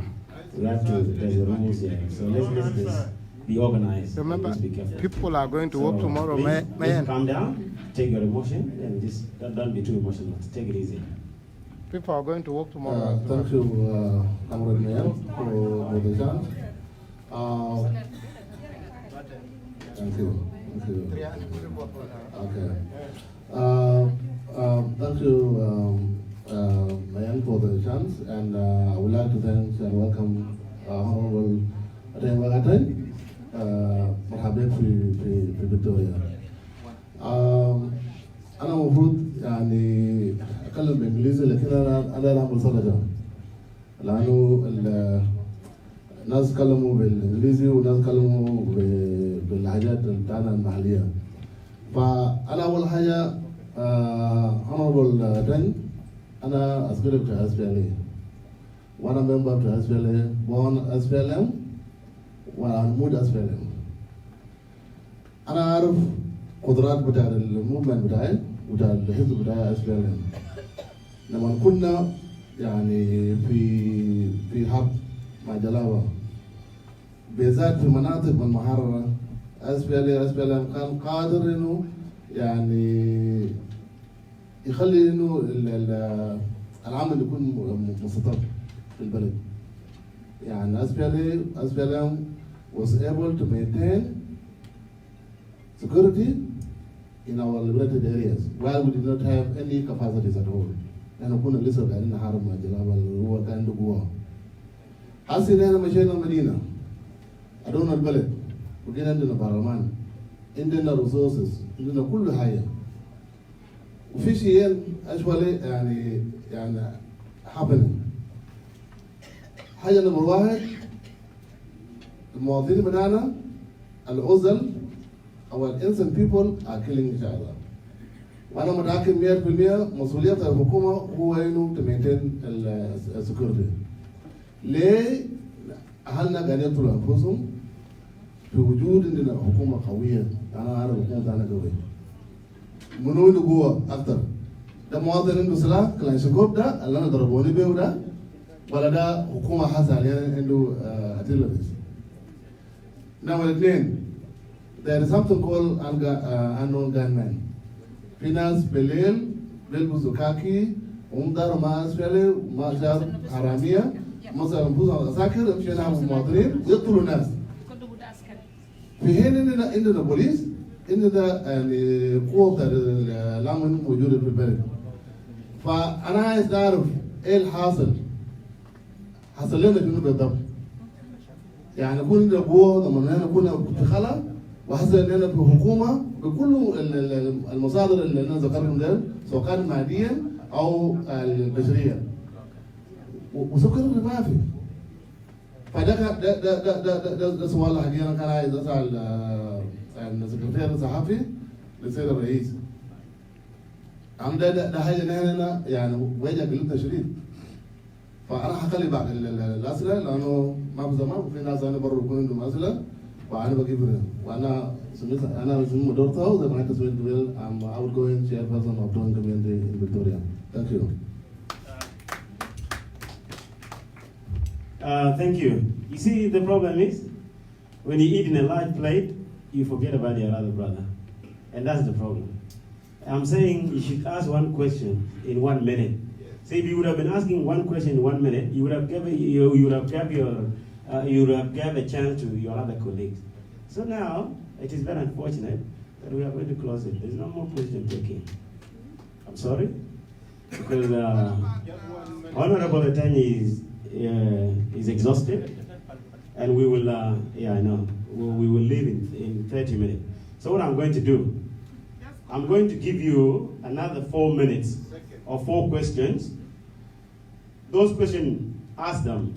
I'm not too sure if he will be able to answer all of them. If he's answering end before, after 10:30, then we have to stop we will stop him and we will tell him to end from there and we go.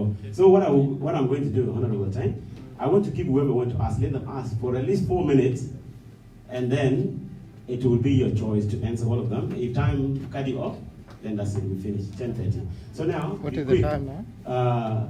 William will be the last. You, half minute? Half minute. Thank you, man. My name is Adam Day. I'm the one asking a question before about the young council. My question again to Brother ATENY WEK. What is the benefit of forming too many states in South Sudan? Before was 10 states, 28 states, then 32, and you're still going on.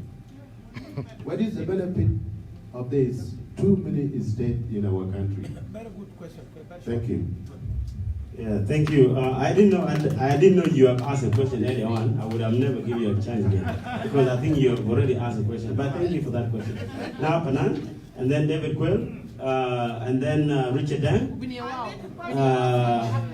and then William. Okay, Binia, wow. Okay. About we got Jamot or ATENY WEK ATENY Jamot. Soalia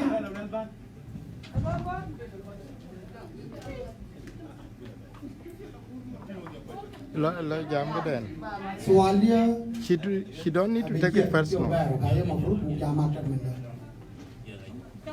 Iya bati in ban Patagat ka udo dun ka baby yuba Chaka ka baby Rinu o aji juar years ago Ran to ga juar kam sin la Patagat la baby yuba SPLM. Angwat ka kiban kun That's very good question.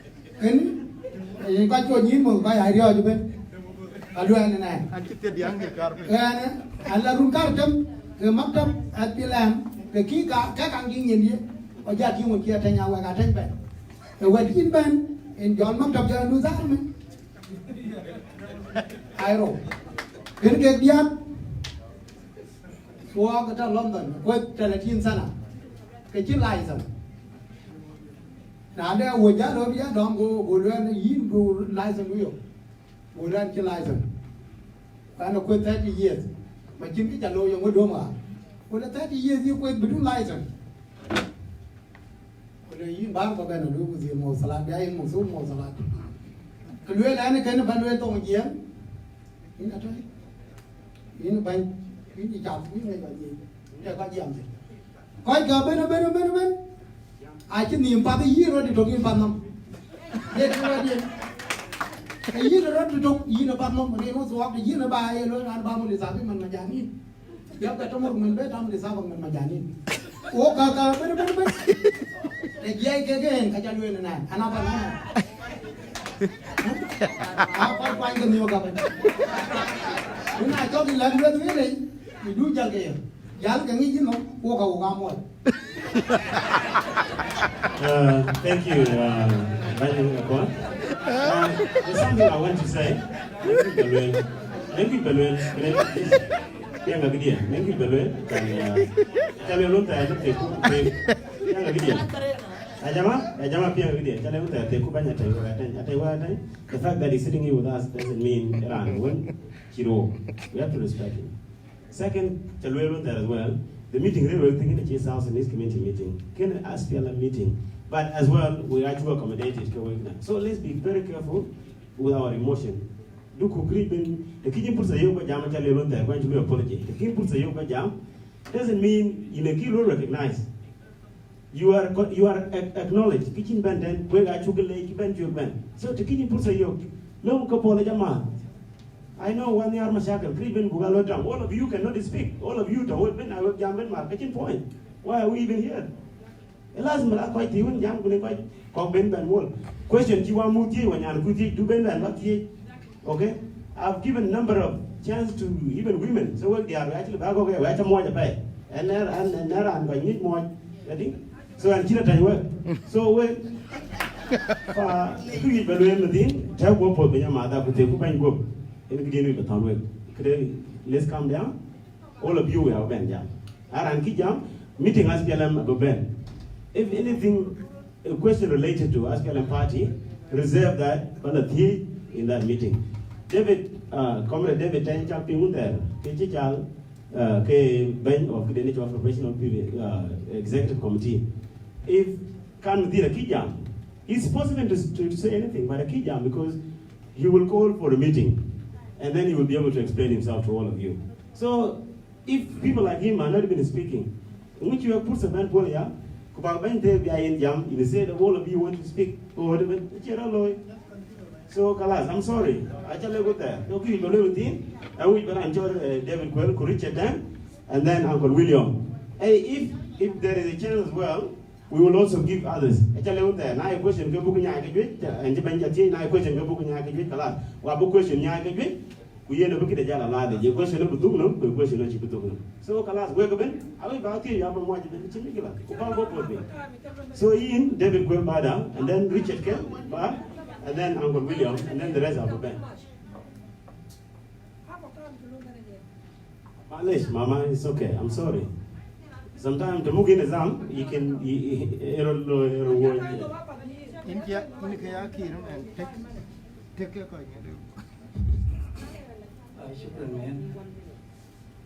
and Taban, sliding with each Taban, I think, I can get the one child trouble. English. The question that I'm going to ask, I have been seeing people and, okay, all right. How many things here, yeah? Go on, go talk, yeah. Okay.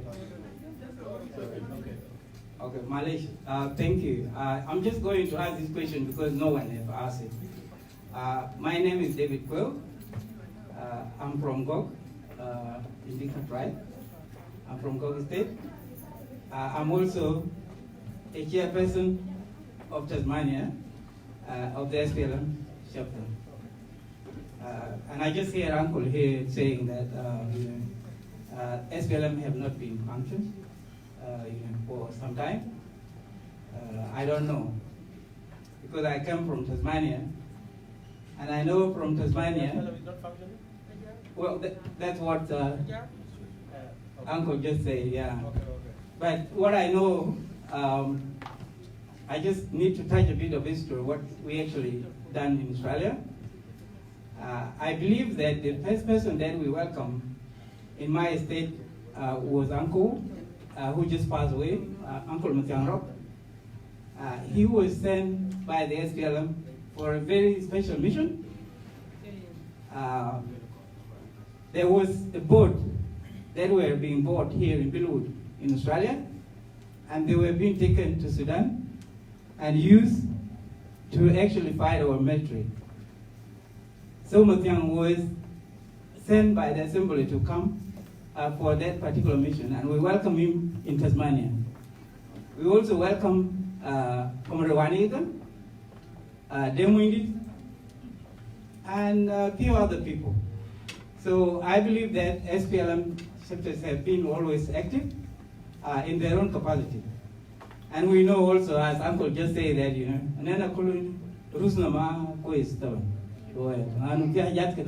they are stressed, and there are so many things that we're facing. So I seconded what he said. My question is here. I am an SPLM member from the Red Army, Zalda 2, Katiba Graded. Task Force 3, that was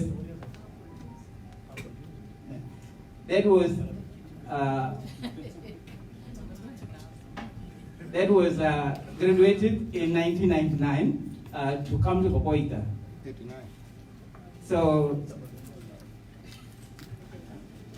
I have been in SPLM for some time. I work as a doctor. I was Mutwaji. We were expelled from Kapoita. And I believe that day, that is the day that I met Banki. We came to Nairus and we stayed in Buna. We have been fighting there for some time. Until then, I was sent to come to Kapuna. Now, the question I'm asking is related to the SPLM veteran. We know that when we get separation from Sudan, those who were working in Sudan government, whether in police or military, actually went back to get their what? Mukhafa. Now, as a veteran like me, what is in from the SPLM for people like me, in case that I come back to the country? We have been hearing that there is people who represent the veteran, but what exactly is in there for the veteran? That is my question. Thank you. Richard, eh? In but in balwa mayan o bajal ma jot ke ne ma jot no chin to better ni la adan le lo jot ko. Thank you for the opportunity. It is said that we are taking long.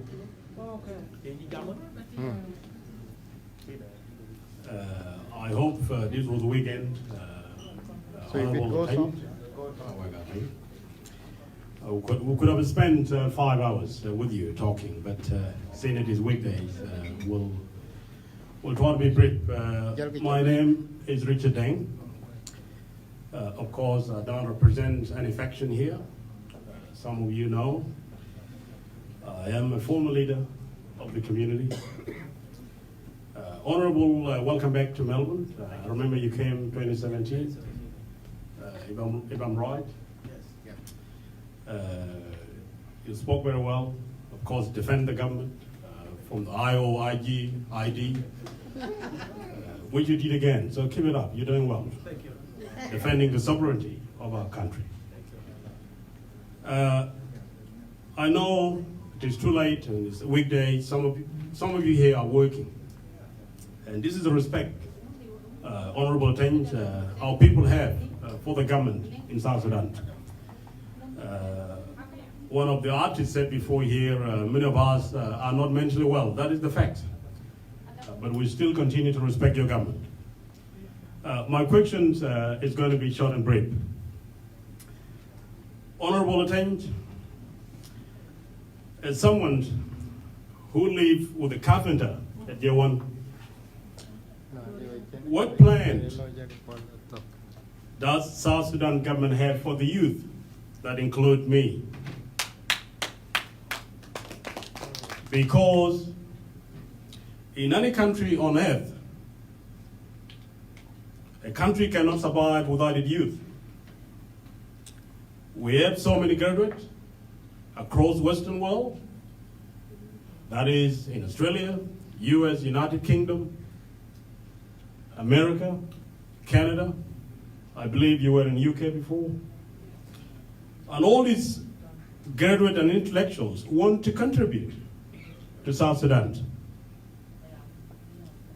I heard there are few numbers of intellectuals who are floating right now in Juba, some of whom have lost their shoes because they are working, looking for jobs, and they can't find job. And you are living with the president, whom you said you're living with a carpenter. I need to know exactly what other plan you have for our country. Very important, if you could elaborate more. A small country in Africa called Rwanda, if we are not careful, Rwanda will govern the African